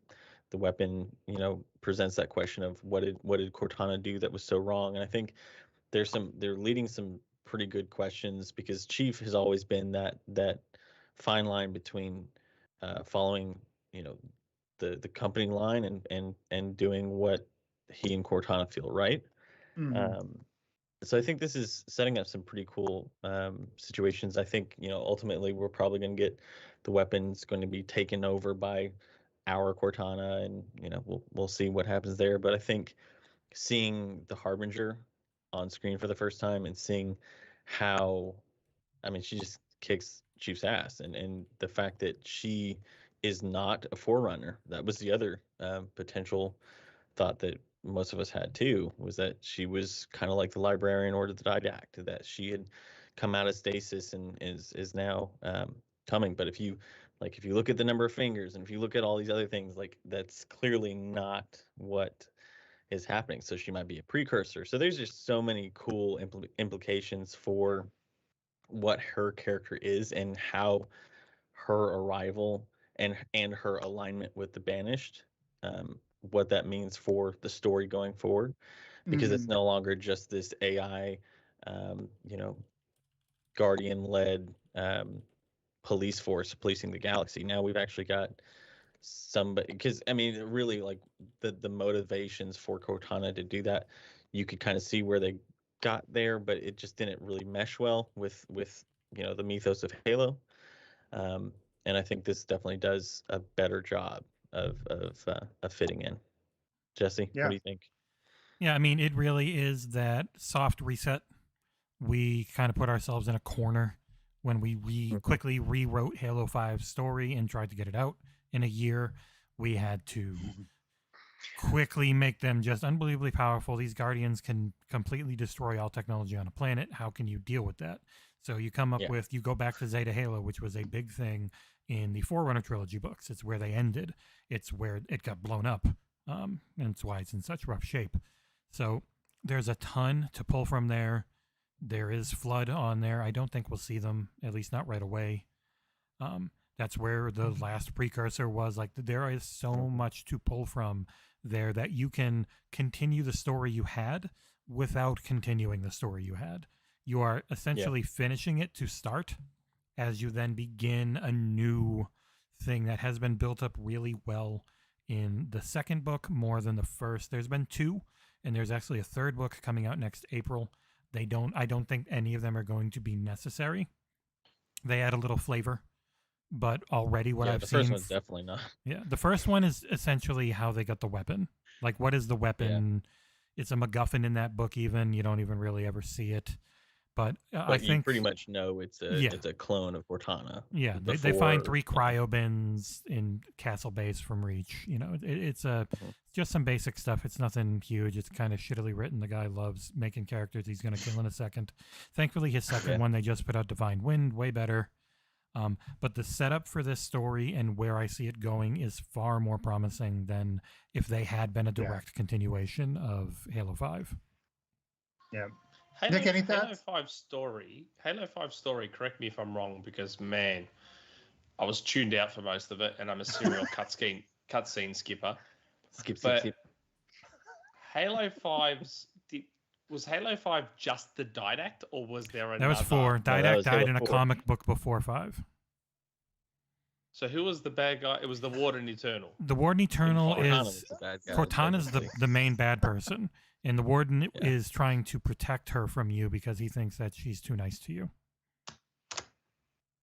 The Warden's the Warden Eternal is the cuck, and Master Chief is the dom, and Cortana is the mommy. So the Warden really wants Cortana to like him, and so he keeps trying to stop the one she actually likes. That's pretty much the story of Halo 5. In the first gameplay demo we got, and we saw the banished dude, I can't even remember his name, that brute. that leads the banished. Atriox. Atriox. That is Atrium. Is it Atrium? Asherim is people were saying it wasn't Atrium. Asherim is the one you're probably talking about. Oh, no. Asherim, one of his generals. Lieutenants. The one that talks at the end, that gives that speech at the end. That's Asherim. When I first saw that, I got excited for Halo Infinite Story because I thought it was going to be more like CE, where it was a little more intimate. Yeah. And just focus on that one enemy on this one ring. But then now in this latest one where I saw, what's her name? The Harbinger? Yeah, so if you remember his speech, the Harbinger is working with them. I think she's going to be a part of it, but it's almost entirely against the Banished. And the impetus of this story is Chief got knocked out and was floating in space for 6 months.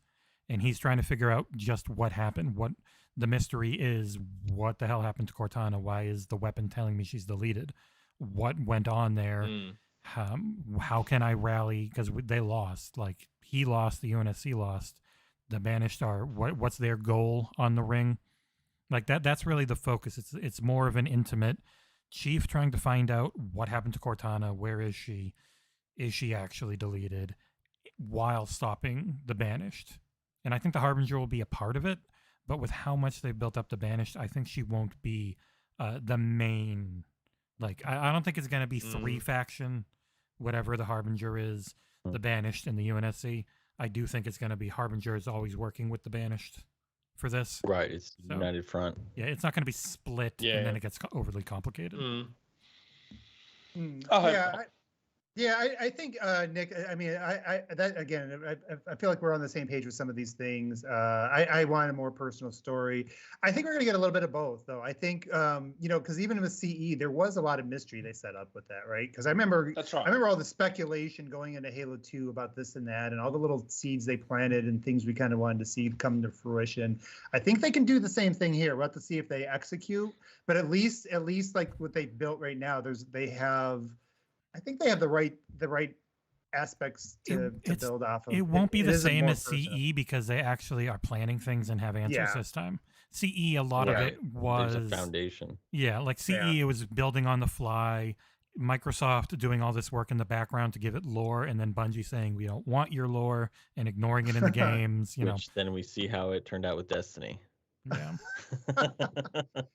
Yeah, but it's the idea though, right? It's kind of the tone. It's like this sort of ominous. There's these things you don't understand. Less Michael Bay action movie and more Denis Villeneuve action movie.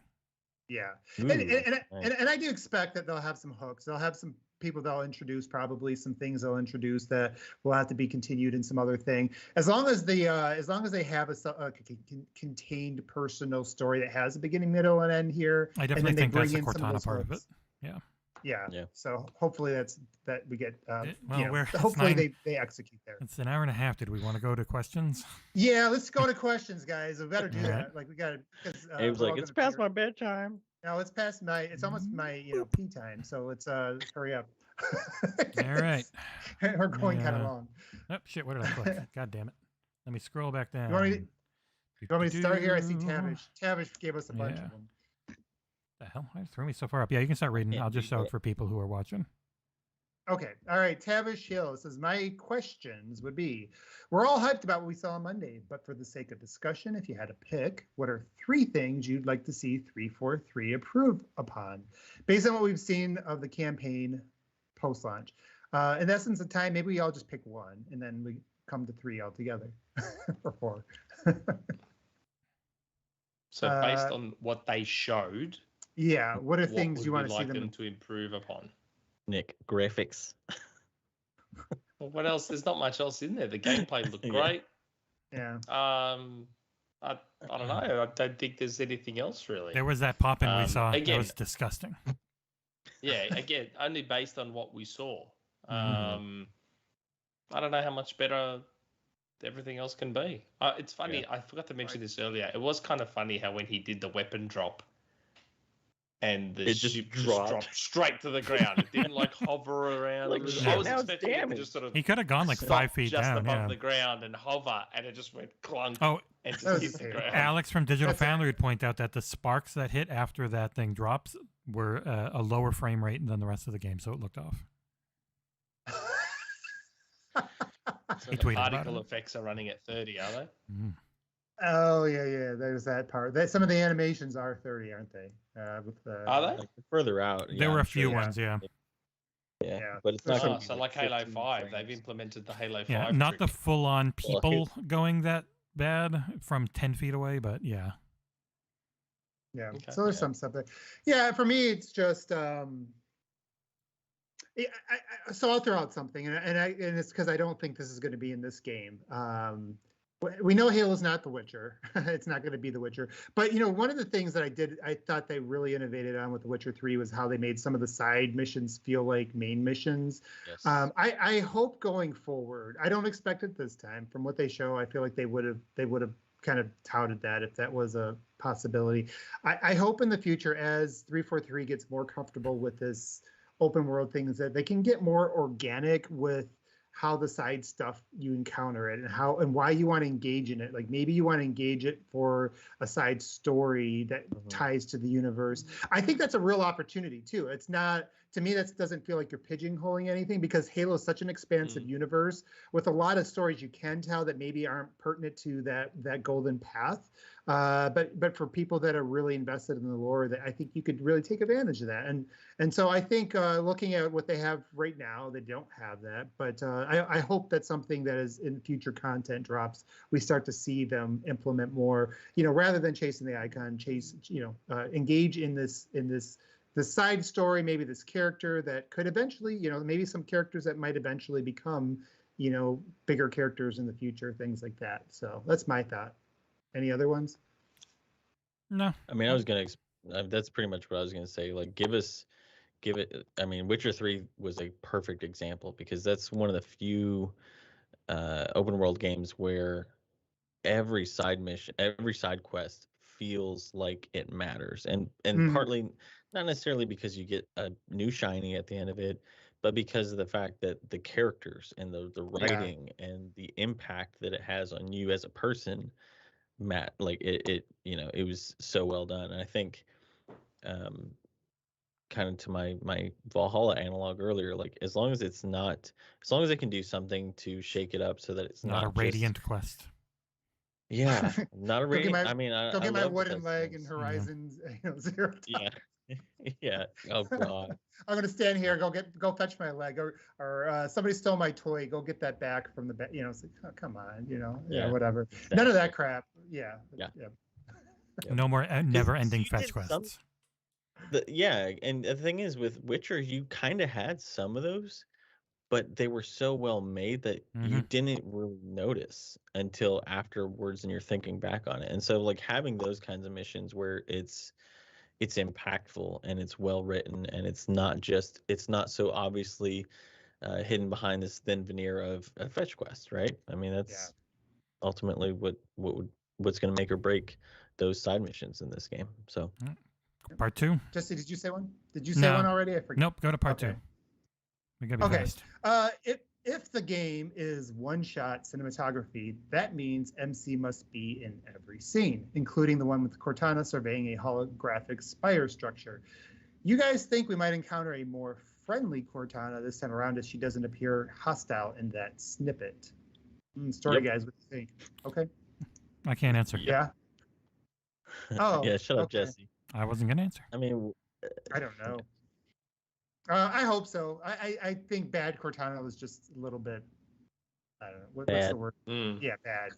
Come on, Daniel, help me with my vocabulary here. It wasn't disappointing. Inspired. It didn't fit.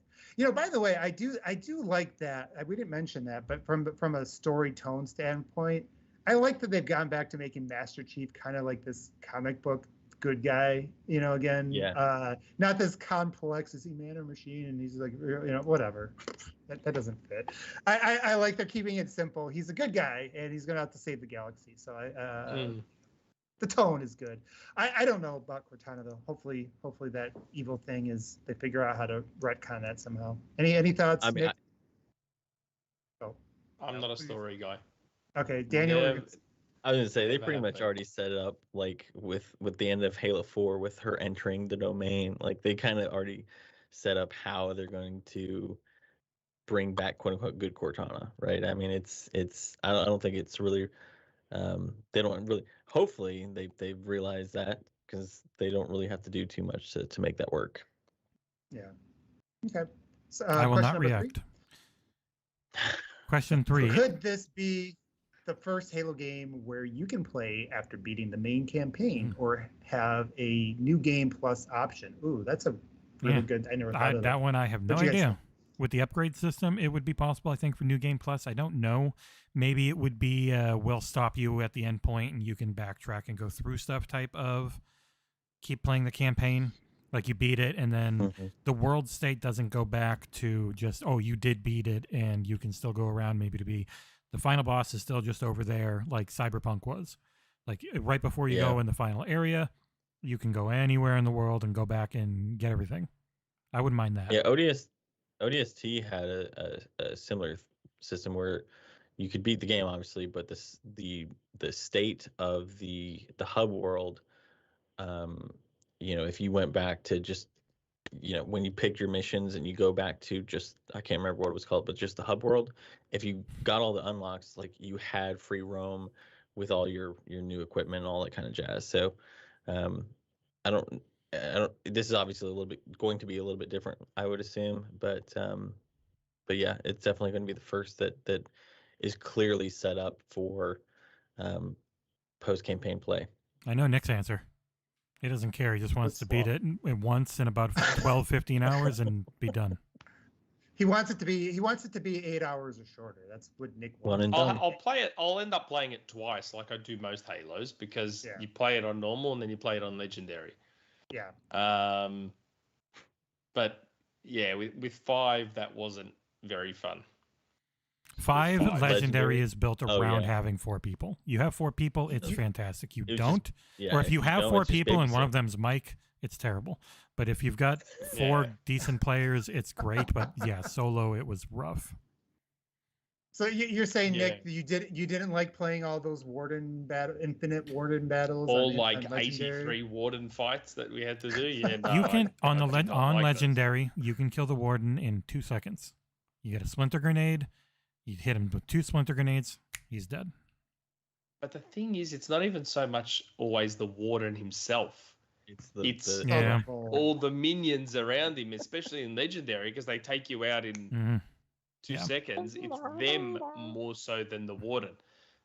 When I got to the end, I just did the skip trick. I just did that jump trick and just jumped straight over all 3 of them and went to the end. I didn't even bother. Yeah, I think that, it's something I never even thought about, but kind of thinking about it now, it feels like Halo should have some sort of either expanded questions. Oh, okay, gotcha. So all right, many. we'll keep going. But yeah, I was going to say that, it's an opportunity, right? Especially with the sandbox to add some in exploring, to add some replayability after you beat the main. It'd be cool if they got something like that. All right, let's move on to Podrick Payne. My brother. He says, hello. Yeah. Hello, Panel and Nick, who's probably lurking in the chat. And then he goes, quick edit. Oh, crap, he's there. Panel is on the panel. Now that we have seen some mini bosses and what should be full-on bosses, what would your preference be for how these encounters could go? Such as, should they always be one-on-one encounters, or might some features ads of normal enemies thrown in? I think we're kind of talking about this. Also, how would you feel about giant-sized bosses to fight, a la Gears, Psychonauts, and a zillion other games, where you are dealing with changing mechanics, environments, or would you rather they all just be somewhere around normal size, or at least what constitutes normal in the Halo universe? Also, just how deviously brilliant was Sony's move to post a I shouldn't even go through this, Forbidden West blog the same morning as Halo Infinite overview trailer. Yeah, they threw up like 26 seconds of her using a grappling hook right after Halo. So let's go back to the question. Bosses. What do you guys think about the bosses? The best, like if you've designed your boss battle properly, you only need one-on-one. Yeah. The second you start throwing minions and you start throwing all this other stuff, probably masking a poorly designed boss. Yes. Preach. The giant versus small, that's an interesting one. There have been some very big brutes. Yeah, I'd probably prefer a regular size one-on-one boss fight. The elite boss didn't look too big. The Jurgen Domnai or whatever his name is. He looked pretty normal size. Just make him look real like cool. Guardian sized. Oh yeah. In a first-person shooter, boss fights are interesting. They're hard to design in a first-person shooter, and I think in first person now, I don't know if Halo has anything, but I think what can make or break a boss battle in a first-person shooter is defensive options. Mm-hmm. So, mobility.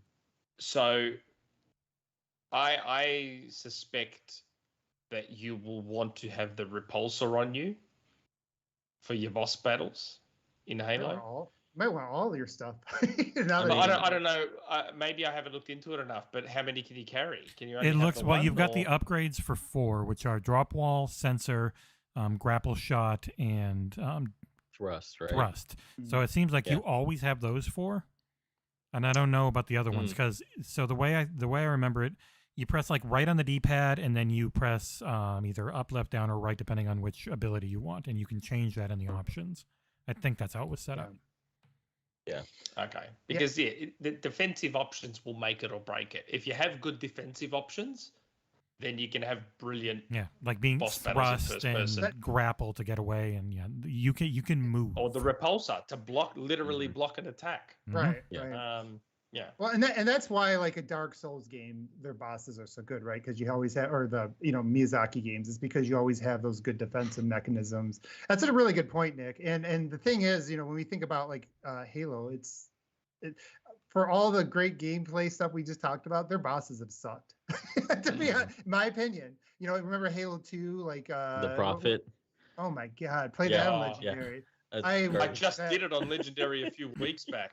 My God, garbage. It's the worst. It is awful. And even that final fight, the Wardens. I mean, they never hit it, but they've never had all this equipment in. And I think you make up a good point because the thruster is a great defensive mechanism, right? Like you can dodge things with that, and the grapple shot gives you some options within the environment. So drop shield. There's there's ways to make it. I think they got the tools to maybe pull it off, but they never have pulled it off. So hopefully they do.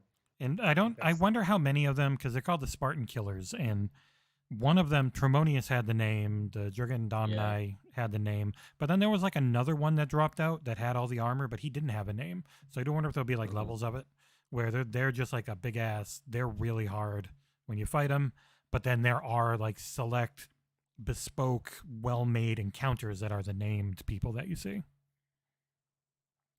Cool. All right, good take. Chat. From our friend Anorexic. We've seen different biomes in previous Halo games and in Infinite's multiplayer maps, but haven't seen anything in Infinite campaign. Should I be concerned? Yes. You're going to see the Pacific Northwest. You're going to see the inside of some different ships and Forerunner structures, and I bet you that's about it. Sorry. But after, with post-launch expansions definitely because they've specifically said that there could be some stuff they've kept from us.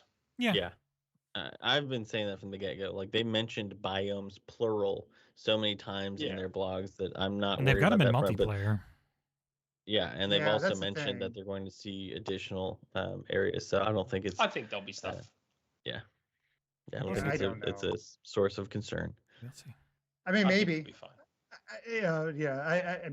Maybe they're saving it for the DLC stuff, so we don't know that. But I will say the biome that they have, that's my favorite biome is really the outdoor, the Halo CE stuff. So that's good. But they need some variety. I mean, I hope they have the variety. We'll have to wait and see. All right, next question. You can ignore the first half because we already did it. Yeah. Okay, so we already talked about New Game Plus. What do you think of the Harbinger and the Skimmer? It was cool seeing the Skimmers because they're in Divine Wind. So it was like, I just heard of them. And then all of a sudden, they were the Skimmers in the thing. I'm like, oh, shit. They literally they're the little Those are the hovering. They don't fly. They made sure to point out that they hover, They said... hovering jackals. Yeah, they literally said that we have found in first-person shooters that flying enemies aren't fun. That's in the blog post today. They're not. Yeah, that's why they just hover. Yeah. So unlike unlike the drones, hopefully they're fun to fight against. Yeah, the I hate drones the suck drones. too. Yeah. Yeah, Drones and the Watchers. Mm-hmm. Yeah, that's a good take. Mm. Any other thoughts from any of you guys Harbinger on that looks cool, and I wonder how like the combat encounter Species. goes. Is she just knocking you away? Is there are there full on fights? What do those end up feeling like? Because like if she's super powerful, like say the Didact was or something, you never fought him because he just kicked the shit out of you every time. So I hope they find a better balance for that, and it's less I got super space magic, get fucked. So. Yeah, we'll have to wait and see. I get a feeling they're bringing in some of these characters for future. You're right. They're gonna maybe get a taste of them here, and they're I don't think Harbinger's one and done. Yeah. All right, so let's go to Mr. Hassan Big Z. Hi all, hope you're doing well. So 343i has finally shown us the campaign again, and it is looking really good, isn't it? My question is, what do you people think is going to happen to Cortana in the end? Not you, Don Cabeza. It seems like they are either setting up for her to die or for the weapon to sort of take over her role or even merge somehow. So yeah, I don't know. I haven't read that stuff myself. It's a good question. Daniel, do you want to take a stab at that? Yeah, I pretty much said what I predicted earlier, that we're going to see either the weapon get overwritten by Cortana, or we're going to retrieve OG Cortana, one of the two. But she's definitely in there. I mean, Cortana, she'll be there. Yeah, she'll be there. I don't know how they're going to play that out at all. I'm just glad that she's for them. Well, remember at the end of Halo 4. When she split into 1,000 different versions to go into the domain to prevent Didact from destroying Earth. Keep that in mind. That's Maybe they'll have both. Maybe the Cortana and the weapon will be Cortana there. Fight. Yeah. Menage a trois. They'll have both AIs. You got both on your shoulders. Like one's bad. Yeah, why not? Yeah, they'll have both. Why not? And those two will fight, and they'll bicker, and they'll have difference of opinion, and it'd be like Mass Effect. It'd be like Mass Effect. Like you're gonna get choices, and then like the bad one will grow if you make bad decisions. No, I don't know. I have no and then the weapon's always making that face and going, "Oh, I don't know about that." All right, let's move on to the next question. Beast Mode. He says, "Hi everyone. Just pure speculation. I have no idea on the story direction at this time. So is Cortana evil Empress Cortana now, or what would be the Cortana's? Okay, so similar question. Now what would be Cortana's? Definitely seems like we'll find out. I don't think they'll leave that hanging. Cortana will go good again. Yeah, she's been good. Cortana. So wipe out Flood at any cost. Very similar to. I don't know how Flood. Tell me there's not going to be Flood. I don't. There are Flood on that ring. They haven't. Zeta Halo has Flood on it, but I don't think they'll introduce them anytime soon. Yeah, I don't think they would introduce Flood until they made the Flood actually fun to fight against, because they've never been fun to fight against. So they've never been fun to fight against, Abe. I like to grab the shotgun in Halo CE and just like play like Starship Troopers. Yeah, it's like you wait till they get in your face. Yeah, it changed the pace. It was all right. It was not as bad as people said. But it was a change of pace that ended up being like half of every single one of those games. I mean, they were about as fun as fighting Forerunner, Prometheans. Excuse me. No, no. Prometheans, absolutely. Prometheans had tactics and guns and could do more than just run at you and they're garbage. Or shoot like idiots. Prometheans is just the worst. That's one of the other things I've been excited about. We haven't seen a lot of Promethean stuff, and that is just great freaking news to me. So, but in the end, Prometheans, in terms of the design, are just the skin. You can completely retool how you fight the Prometheans. They did between 4 and 5. Yeah, they went from being bad in 4 to okay in 5. Yeah. Like it was just, oh man, they made me dislike Halo 4's campaign. They were that annoying. They were just bullet spongy, and the Watchers. Yeah, the Watchers were garbage. Yep. Yeah. Okay. We got a super chat from Justin Blast-Based Orion. The weapon will be the new AI because she'll be the lore exposition magnet for new Halo players. Maybe. Interesting. We got more Cortana stuff here. It says people love Cortana. Yeah, I know. I don't know about. So, what do you guys think of Justin's thought there? Any? I think it's possible. They definitely need that. I don't think Chief's going to be super loquacious at any point, and so they having someone there with him to talk through stuff and give context, being a narrative device. Yeah, that's a good thought. I think that's what they've always done, isn't it? Yep. Especially CE. Yeah. Yep. Like 5, that's what the team was. The team talking with the team was the giving you the context for everything. Yep. And in Reach, it was the other Spartans. So they've always had characters be their narrative devices to Yeah, and like this one will start. You'll have the pilot too. So, and we'll finally get his name soon. I hope. More weapons. Oh, yeah. So his name has leaked. I'm not going to say it, but I hope they actually say it in the preview event. That's probably coming up, because then I can just not call him the pilot anymore. It's disrespectful. The dude. Brohammer is what everyone calls him. Yeah. Okay. Yep. All right. So let's see. Here's another one about Cortana. From the last book I read, Cortana was evil Empress Cortana trying to rule the universe better than humans. 117 visited Reach again to dig up some stuff that helps the fighter. What it was not described. For Halo Infinite, I do not know if she is already disintegrated or not. My guess is not that why there is this new AI. So what do you guys, any thoughts on that? We pretty much already answered that. Yeah, that's Shadow of Reach he's talking about, and I'm pretty sure that's the weapon, and she was a copy of Cortana or something that was engineered to contain Cortana using Forerunner technology, delete Cortana, and then delete herself because they don't want another Cortana. Got it. All right. You got to say this correctly, or else you're fired from hosting duties. More types. First, he says something in another language. How do you say that? I can't say that. He's laughing in the chat right now. Hedge pie grabar. That's how you say it. I don't American. know what that means. Is that with that jazz accent? Is it Portuguese? I have no idea. I'm Googling it. He said, hello, boys. That's what it translates to. Oh, okay. Do you think the campaign in its new structure will be the divisive point of this iteration of Halo, the sprint of this gen, so to speak? Personally, I hope they lean so far into the Ubisoft-esque nature of it that even the French will be envious. I think it would suit Halo Infinite very well, especially as a platform to build on continuously over the generation. Many hugs, more. He brings up a good point, honestly. I do think it could be I do think it might be the sprint of this game. I think it's going to come down to how, they talked about the golden path. You can ignore everything and just go mission to mission if you want. How does that feel?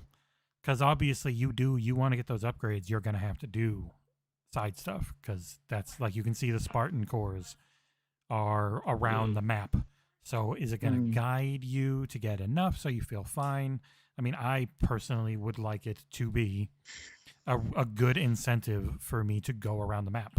So, but I know there probably won't be people that love it, but if the game is so fun to play, it'll be different from a lot of those Ubisoft games, because they're not Halo. Even the ones that are like Far Cry 6 is so goddamn fun to play overall, but it doesn't feel like Halo, even though it's a first-person shooter. Yeah, I have split personalities on this issue, because like you were saying there, Jesse, I look at it and initially it doesn't enthuse me. It kind of leaves me uninspired. But then I think about it, it's like, well, a lot of what doesn't inspire me, like we talked about earlier with Ubisoft games, is they just play out the same. Yeah. Yes, they're not as much fun after the 50th time you do the same thing. So this could do it right, and especially co-op. When that hits, yes, and that especially, you bring up a really good point. This could be like, actually, that is one thing we didn't talk about. We'll have to talk about that down the road. But this looks like a amazing co-op experience, potentially. Because like being it able to could be. call in the So- weapons and call in the vehicles eliminates one of the annoying parts of Halo with having to share everything and wanting to be selfish. But then you also want to be nice, and so you don't get the rocket launcher, but you wanted a rocket launcher. So then I can just go and grab a rocket launcher. It'll be good. Oh, we'll see. We'll see how they do it. I was anti sprint. I was one of those guys, and it's grown on me. So whatever. you learn. I know. So let's go to good old Collingwood. Last one. Hello enthusiast. Hello. That's how he meant to say it. Hello. Or he's Australian, so hello. Oh, okay. Yeah, we should have had Nick read it. G'day, It's mate. long. It's long. I can't even try. It's been long rumored that Jason Schreier is planning an Nick's article favorite. about 343's Industries and making of Halo Infinite. Any thoughts about it? It is remembered that Schreier dropped that article about Naughty Dog before The Last of Us 2, but the article didn't seem to unduly affect the critical reception or sales of that game. Shocking. I'm sure he will. Yeah, I'm positive. Yeah. He's got that thing lined up for the week before it launches. What do you guys think?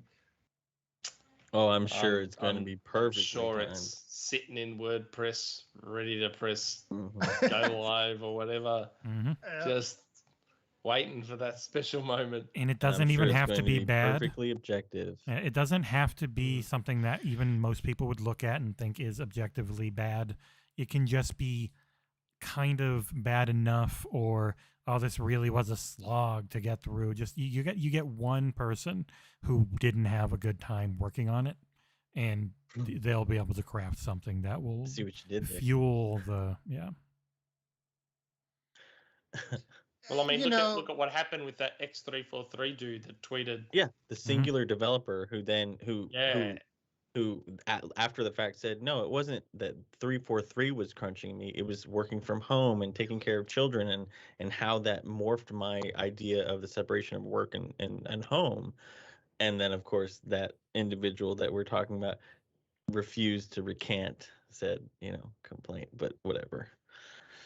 Yeah, I mean, so everybody who's ever worked at a big company knows you have people that want it, that love it there. They freaking, they want to be buried there, and then you got people that just freaking hate their bosses, they hate everything about it.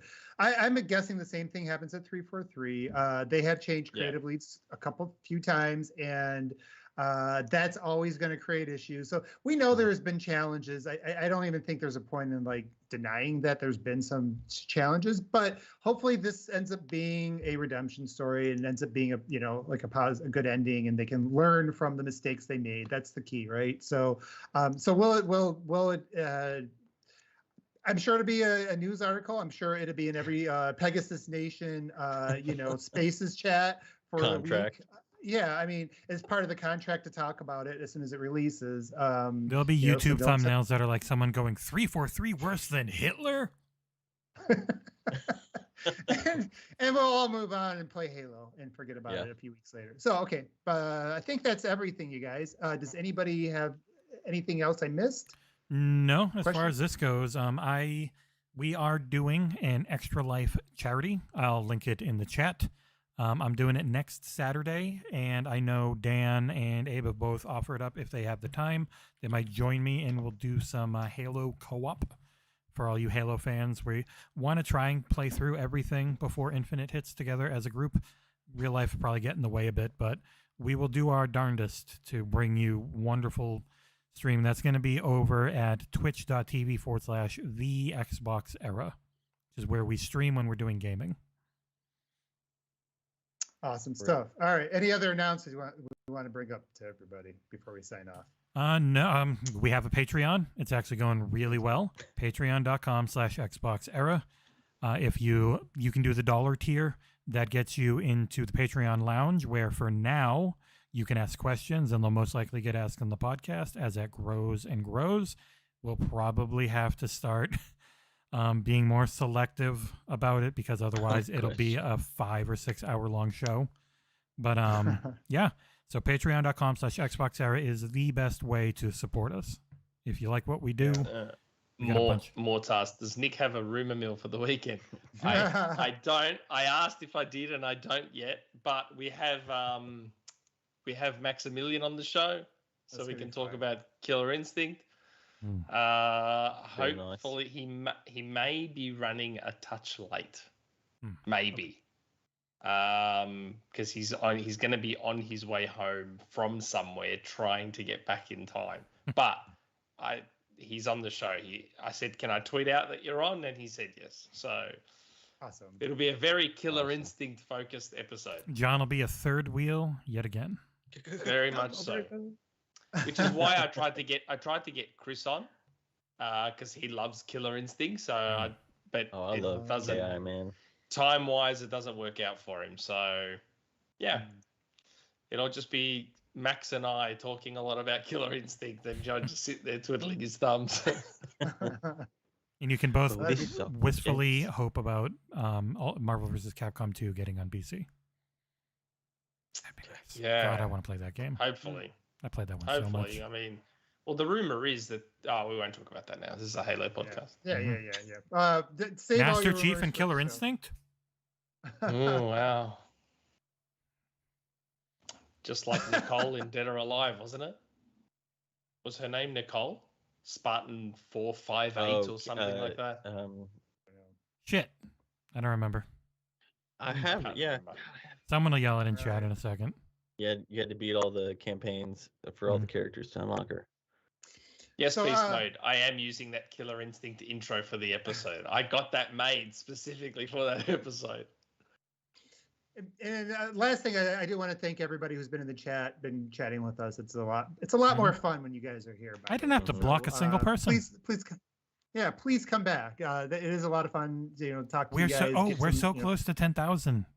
If you are not subscribed and you want to subscribe and get us close to 10K, 40 left or something. Less. It's like 30 something now. It's right there. And also come visit us on the forums. We have a dedicated Halo thread there where that's where we got all our questions this time. So if you're here in the chat and you haven't joined the XboxEra forums, they continue to grow. Yeah, we got a lot. Try to keep the trolling at a low. It's been pretty good lately. And we welcome everybody. Yeah, and come just talk about games, man. All right, guys. I think that's everything, right? I think we're good. We're just going to say thanks, and we'll see you next time. Goodbye, everybody. Cheers.